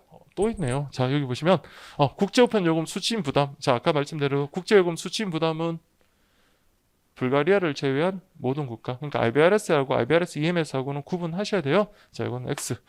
그 다음에 국제 소포품을 접수 시 미국과 캐나다는 반송 시 항공만 가능. 그렇기 때문에 오히려 요금보다도 반송료가 더 비싸서 민원이 자주 발생한다. 이거는 미국, 캐나다는 아까 MPEC 등기 미취급 국가 이렇게 가야 되겠고요. 여기는 미국하고 어디? 프랑스 뭐 이런데 미국, 프랑스, 호주 뭐 이렇게 돼 있습니다. 그래서 이거는 그냥 참조하십시오. 그냥 요거 미국, 프랑스 이렇게 보기 이렇게 해서 답은 몇 개죠? 2개, 3개였나요? 네, 그렇게 정리하십시오, 여러분들. 그래서 제가 좀 수정해서 좀 올려드리겠습니다. 자, 그 다음에 18번 볼게요. 자, 18번. 자, 다음은 EMS 접수 시 확인 사항에 대한 내용이다. 다음 중 옳은 거. 자, 여러분들 요거 EMS 접수 시 확인 사항에 대해서 표 하나 이번에 새로 들어온 거 있는데 그것도 여러분들 요 문제 내기 상당히 좋다라고 말씀드리고 싶습니다. 자, 보세요. 유학 서류. 자, 보시면 유학 서류라든지 선화증권 같은 경우 포함된 우편물은 EMS 프리미엄으로 접수할 수 없고 EMS로 접수할 것을 안내한다. 자, 이게 어제 수업한 거네요. 이거 유학 서류, 선화증권 이거는 뭡니까, 여러분들? 아까 했죠. 객관적 가치보다도 이것 때문에 여러분들 발생할 수 있는 손해라든지 이런 게 엄청 커질 수가 있는 거고, 특히 선화증권 같은 거 이거 없으면 여러분들 선박에서 우편물을 내어줄 수를 않는다 그랬습니다. 이거 아무리 선박에 우편물이 선편으로 도착하더라도 선화증권이 제대로 도착 안 하면은 어떤 업무를 진행할 수 없겠죠. 그래서 이거는 민원이 발생하면 이건 상당히 골치 아픕니다. 그래서 요거는 뭘로? EMS로 접수하지 말고 어디로 가라? 프리미엄 서비스로 가라. 이건 순서가 바뀌었네요. 자, 그 다음에 내용품은 반드시 영문으로 기재하고. 자, 여러분 그냥 EMS 하면 영문 달러 이렇게 기억하세요. 그래서 내용 품명은 영문으로 맞고요. 그러면 가격도 뭐다? 달러로 기재한다. 이렇게 가야 돼요. 달러. 그 다음 고가의 전자제품을 EMS로 발송을 원할 경우 10만 원 이상이라면 보험 가입할 것을 권유한다. 이거 제가 이거 좀 신경을 써서 만든 겁니다. 원래 10만 원 이상이면 뭐합니까? 보험 가입 권유하고요. 그런데 보험 가입하는 것은 의무사항은 아니라 그랬어요. 그러나 자, 전자제품 같은 경우 보험 가입하더라면 이거요. 골치 아파집니다. 그러니까 하도 겉으로는 멀쩡한데 작동이 제대로 안 된다든지 그렇게 해서 민원이 자주 제기되기 때문에 자, 요거 우리 전자제품에 대해서는 보험 지급 불가 이렇게 써 있을 겁니다. 그래서 보험 지급 안 된다 이렇게 하시고요. 서류, 비서류, 자 EMS 발송할 경우 자 이거 둘 다 이제 뭐라고 했어요? 통관 대상이 되므로 자 통관 대상이 되는 거 맞죠? 그 다음에 자 세관에서 이렇게 멈춰버렸습니다. 세관에서 계류가 되면 이건 우체국에서 이제 대행해 주는 게 아니라 그때 누가 해라? 수취인이 와서 직접 통관을 진행해라. 이해되겠죠, 여러분들? 여기까지 해서 정답은 4번 이렇게 보시고요. 다음 19번 보시면 이거 맞췄어요? 어제 가면서 한마디 하고 가시더니 자 여기 보세요. 다음 중 우편법으로 과태료 처벌의 대상이 되는 것, 미수범 처벌의 대상이 되는 것을 순서대로 나열한 것은 이라고 되어 있습니다. 자, 여러분들 2021년도 문제를 좀 바탕으로 해서 이렇게 출제를 했는데 그때는 형벌과 관련해서 그렇게 나왔지만 자, 기본적으로 형벌이 나왔다면 이제 과태료하고 구분하는 그런 문제가 나올 수도 있고요. 반면에 또 미수범 처벌 규정들 있다 보니까 미수범 처벌이 되는 거냐 안 되는 거냐 이런 것들도 구분하는 문제가 나올 수 있을 것 같아요. 자, 여러분들 이거 정답은 여러분들 보세요. 과태료 처벌하면 크게 두 가지로 구분할 수 있어요. 1,000만 원짜리 과태료, 1,000만 원 이하 과태료 이건 뭐다? 서신 송달업과 관련되는 것. 그 다음에 50만 원짜리는요. 이거 여러분 보세요. 우편 업무에 종사하는 제가 잃어버린 게 아닙니다. 이거 우편 업무에 종사하는 사람이 자 이거 편지 좀 전해주라 했는데 이분이 편지를 갖다가 베개 삼아 길에서 저 시골 같은 데서 이렇게 주무시다가 이걸 잃어버렸다. 이건 뭡니까? 중대한 과실로, 일부러 한 건 아니지만 중대한 과실로 자 그런 우편을 잃어버렸다. 자 그러면은 뭐다? 요거는 50만 원 이하의 과태료에 부과 처분됩니다. 그래서 이거 맞는 거고요. 그래서 과태료 처벌 대상, 그 다음에 미수범 처벌되는 거. 근데 미수범 처벌되는 거는 미수가 뭐예요, 여러분? 실행에 착수는 있었지만 결과가 발생하지 않는 거를 말합니다. 무슨 말인지 아시겠죠? 그래서 미수범. 미수범 처벌 안 되는 거는 뭐라 그랬어요? 요거만 기억하시면 돼요. 미수범이 처벌 안 되는 것 하면 특권, 거부. 특권은 여러분들, 자, 특권은 뭐예요? 우리 앞에서 공부할 때 우편법 보호 관련해서 우편 보호 규정 관련해서 막 논밭 지나는데 못 지나게 한다든지 통행료 안 지급하고 빨리 우선 건널라는데 못 가게 하든지 이런 것들을 거부해 버리면 자 거기에 대해서는요 우리 요거는 미수범 처벌 규정이 없습니다. 이건 미수범 처벌하는 건 웃기죠. 그렇잖아요. 이런 사람들 그래서 특권 거부 이렇게 하시면 돼요. 자 그다음에 신고하지 않고 휴업, 폐업 또는 휴업 후 재개업을 한 자. 자, 이거는, 요게 안 나. 이게 서신송달업입니다. 서신송달업. 이렇게 해가지고, 서신송달업도 이런 뭐의 대상이 된다? 과태료의 대상이 된다. 그래서 이거는 과태료. 그 다음에, 소인되지 아니한 우편물을 떼어낸 거. 우편을 떼는 거. 이거 작년에 시험에 나왔었죠. 이건 뭐다? 1년 이하의 징역 또는 1천만 원 이하의 벌금에 처하는 거. 이게 정답으로 나왔던 거. 그랬을 거예요. 요거는 뭐다? 형벌이 적용되는 거고요. 그 다음에 수취인에게 배달할 수 없거나 수취인 주소를 거부한 우편물을 발송인이 우편물의 수취를 거부한 경우. 자, 그래서 여러분 여기에 과태료가 적용되는 게 서신 송달업 관련되는 것. 그 다음에 50만 원짜리가 요거 두 개입니다. 우편 업무 종사하는 자가 중대한 과실로 인해서 우편물을 잃어버린 경우. 그 다음 요거는요. 수취 거부됐던 걸 발송인이 나 받기 싫어 이렇게 거부하는 경우입니다. 발송인이 우편물의 수취를 거부한 경우. 자, 여기서 요게 이제 과태료 처벌의 대상이 된다. 그래서 과태료 처벌의 대상이 되는 거는 1, 3, 4 다 되는데 미수범이 처벌되는 거, 처벌 안 되는 거는 특권 거부를 했어요. 우편 특권 침해, 그 다음에 취급 거부, 그 다음에 전시 우편 특권. 그러니까 얘는 세 개는 다 요거는 뭐다? 미수범이 처벌되지 않는 거다. 이렇게 보시면 돼요. 그래서 이거는 처음 보시는 분들 있죠. 그럼 이거는 이 문제를 통해서 보지 마시고요. 제가 이거 하나 띄워놨으니까 자, 요거 이렇게 해서 한번 보시면 됩니다. 자, 그래서 자, 여러분들 이거 도저히 남은 시간 동안에 자신 없다 그러면 솔직히 이게 나올 가능성이 그렇게 높은 건 아닙니다. 제가 우리 모든 직렬의 시험을 통틀어서 형벌을 물어보는 시험은 제가 처음 봤어요. 그래서 물론 제가 뭐 다른 걸 다 보지는 않았지만은 시험장에서 이거 정말로 좀 황당했습니다. 그런데 자, 이거 이렇게 보시면 자 보세요. 그 우편 특권하고 전시 특권, 그 전시 우편 특권 침해라고 이렇게 된대요. 100만 원 이하의 벌금이라고 되는데 이거는 예전에는 여러분들 어디에 있었습니까? 우리 본문에 있었습니다. 그러니까 정당한 이거 우편 보호 규정에 위반하면은 이건 여러분들 100만 원 이하 벌금에 처한다 이렇게 옛날에 나와 있었거든요. 지금은 이제 다 빠지고 우리 법령에만 이렇게 있는데 요거까지 자, 요거는 뭐 시간이 없으니까 제가 따로 하지는 않겠지만, 근데 아까 말씀드린 대로, 우표를 떼어낸 제 해가지고요. 소인되지 않은 우표를 떼어낸 자는 1년 이하 징역 또는 1천만 원 이하 벌금. 그리고 다 보면 5년은 5천만 원, 3년은 3천만 원, 1년은 1천만 원 이렇게 됐어요. 시험에 보니까 1년 이하 징역 또는 500만 원 이하 벌금 이런 건 없어요. 우리 우편법에. 그래서 뭐 그거라도 좀 봐두시고요. 그 다음에 여기 보면 이런 게 있습니다. 같은 범죄인데 얘는 3년 3천만 원, 5년 5천만 원, 3년 3천만 원, 5년 5천만 원. 자, 여기 보면 우편물을 개봉 훼손했다. 자, 보시면 우편 간서나 서신 송달업자. 이거는 말 그대로 기관입니다. 그러니까 기관, 회사, 법인 뭐 그런 것들이고 요거는 뭐예요? 실제로 요걸 종사하는 자, 그러니까 실제 행위를 한 자는 더 중하게 처벌된다. 이렇게 보시면 되고요. 여기도 마찬가지. 서신의 비밀을 침해한 자, 종사하는 자가 이렇게 했다 그러면 더 중하게 처벌된다. 이렇게 보시고.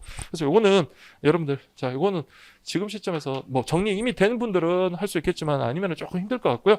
다만 요것만 한번 보세요. 자, 여기 보시면 과태료 여러분들 제가 정리를 쭉 하니까 이게 1,000만 원하고 50만 원 두 개로 나뉩니다. 그러면 1,000만 원짜리는 다 서신 송달업이에요. 서신 송달업 신고하는 거, 유사 명칭 쓰거나 뭐 한 거 이런 게 해서 서신 송달업 관련되는 거고 50만 원 이하짜리 과태료는 딱 두 개 있어요. 아까 봤던 것처럼 중대한 실수로 우편물 잃어버리는 경우, 그러니까 우편 업무 종사하는 자가 잃어버리거나 아니면 수치 거부된 우편물을 발송인이 수치 거부하는 경우, 요거 두 가지, 요거는 좀 봐두십시오. 그래서 배달을 습관한 수치 거부한 우편물을 발송인이 거부한 경우, 그 다음에 우편 업무 종사하는 자로서 중대한 과실로 우편물을 잃어버린 요 경우는 어떻게 한다? 10만 원 이하의 과태료에 처한다. 이렇게 하시면 되겠고요.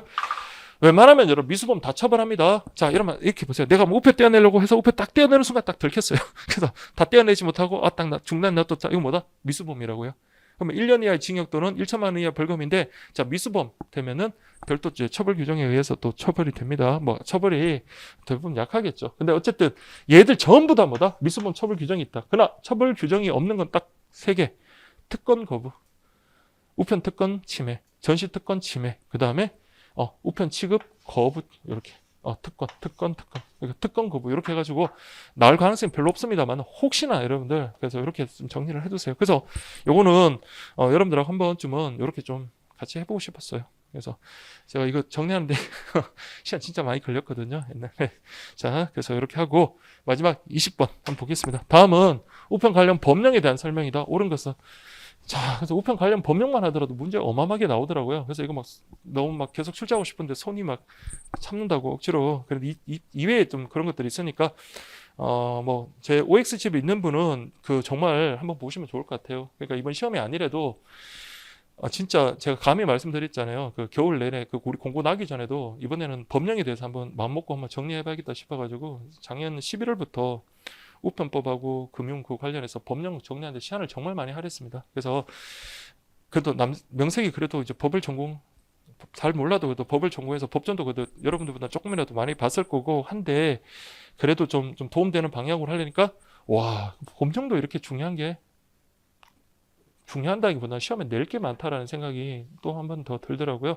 그래서 아무튼 자, 여러분들 그 2회차에 보면 그거 있죠. 그 과학기술정보통신부 장관이 우정사업본부장한테 위임하는 것, 과학기술정보통신부 장관이 관할 지방 우정청장에게 위임하는 것, 이 조문으로 보면 되게 힘듭니다. 근데 제가 왜 그 문제를 좀 여러분한테 말씀을 드리냐면 최근 기출 문제를 보니까 최근 2021년도 법령과 관련해서 보니까 야, 남들이 보기 싫어하는 법령, 그러니까 조문 하나가 막 양이 어마어마한 거, 거기서 여러분들 시험에 우리 예금 그 적립금 같은 거 그런 걸로 어떻게 운영할 수 있냐 이런 것들 퍼센테이지까지 그런 거까지 물어봤잖아요. 그래서 그걸 정리해 놓은 거고 자, 일단 요거부터 먼저 한번 보고 한번 좀 살펴보겠습니다. 자, 여러분들 20번인가요? 이것도 뭐 20번. 다음은 우편 법령. 자, 이보세요. 중량이 350g을 넘고 서신 송달업을 하는 자가 서신 송달의 대가로 받는 요금이 대통령령으로 정하는 통상 우편 요금의 10배를 넘는 경우에는 타인을 위하여 서신을 송달하는 행위를 업으로 할 수 있다라고 이렇게 되어 있네요. 이건 뭐 워낙 중요한 거죠. 그러니까 우리 앞에서 이건 모르는 분 없을 겁니다. 서신 송달, 서신 독점권, 서신 송달 독점권 누구한테 있다? 국가에 있다. 이렇게 됐죠. 그래서 우체국에서 합니다. 그러나 우리 서신에서 제외되는 것에 대해서 대통령령 3조 했나요? 그래서 뭐 우리 서적부터 해가지고 막 공부했었죠. 얘들은 뭐다? 서신이 아니라 의사 전달물로서 통상 우편물이긴 하지만 서신이 아니기 때문에 국가가 독점하는 게 아닙니다. 그래서 여러분들 우리 책 같은 거, 잡지 같은 거, 뭐 신용카드 같은 거 반드시 우체국으로 통해서 배달할 필요는 없는 거다라고 했습니다. 다만 자, 중량이 350g, 요건 반드시 기억하죠. 중량이 350g을 넘고가 아니라 뭐랬어요? 둘 중에 하나만 충족하면 됩니다. 그래서 중량이 350g을 넘고 그 다음에 넘거나 그 다음에 대통령령으로 정하는 통상 우편 요금의 10배를 넘는 경우에는 자, 그때는 타인을 위한 서신 송달을 하는 것을 업으로 할 수 있다. 그러니까 서신이라도 500g짜리는요 우체국이 아니라 우리 퀵서비스 아저씨들이 배달할 수 있는 겁니다.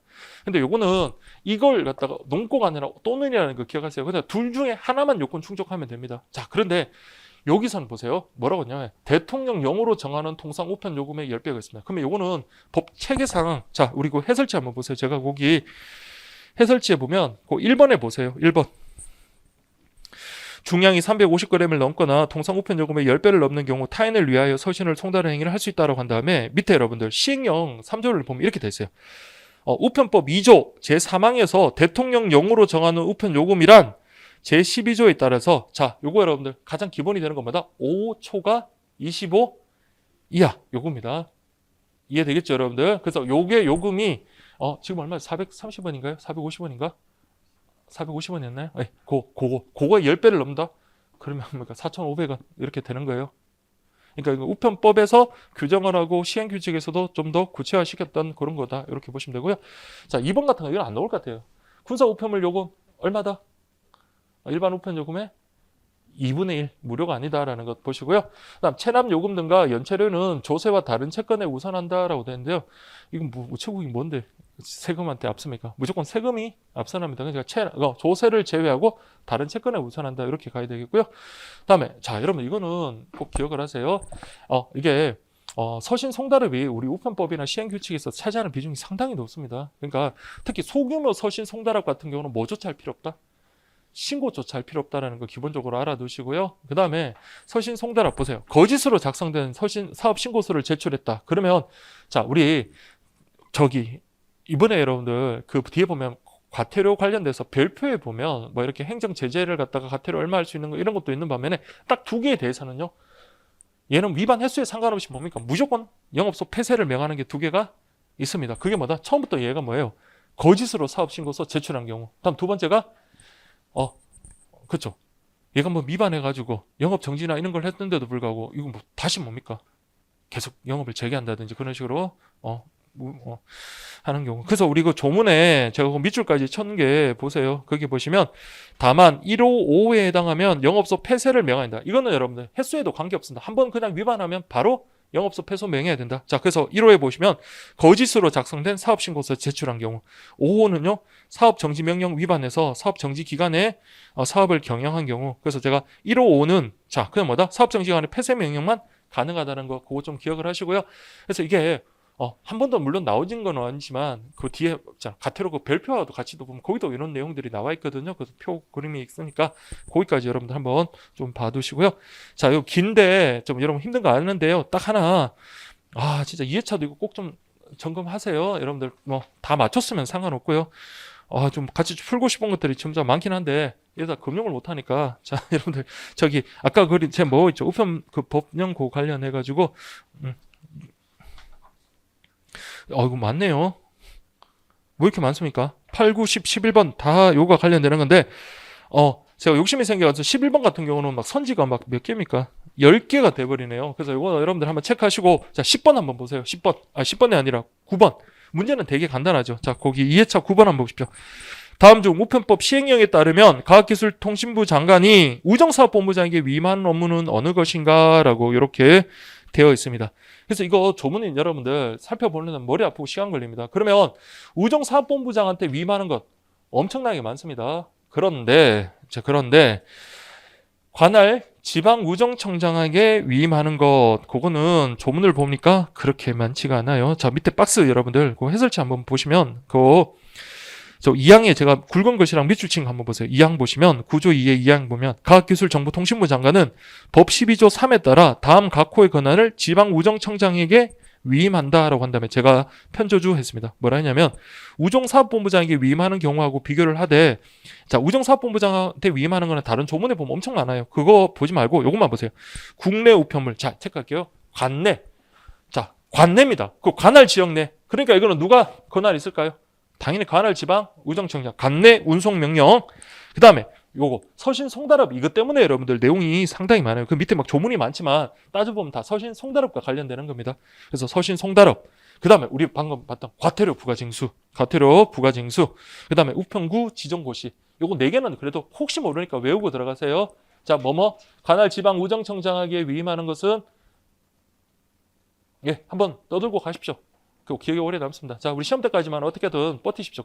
지금 딱 외우고 들어가자. 관내 운송 명령, 그 다음에 서신 송달업, 그 다음에 과태료, 그 다음에 뭘 구분하는 거죠? 우편구 지정고시 구분해. 우편구 지정고시 이렇게 우편구까지 요거 4개는 그렇고 나머지 그냥 여러분 이거 다 외울 수는 없으니까 나머지는 그냥 우정사업본부장. 그래서 우리 9번 한번 보세요. 1번 우편물 요금 등의 감액 국내 우편물 감내 관내 운송 명령, 과태료 부과징수, 서신 송달하고 하면, 그러니까 요금 등의 감액 이런 거는 우정사업본부장에게 위임한다 하고 정답 이렇게 좀 체크를 하시면 되겠습니다. 자, 하시고 나머지 것들도 뭐 확인하시고 여기까지 우편 파트는 하도록 하겠습니다. 좀 잠시 쉬었다가 금융 파트 진행하도록 할게요. 네, 수고하셨습니다.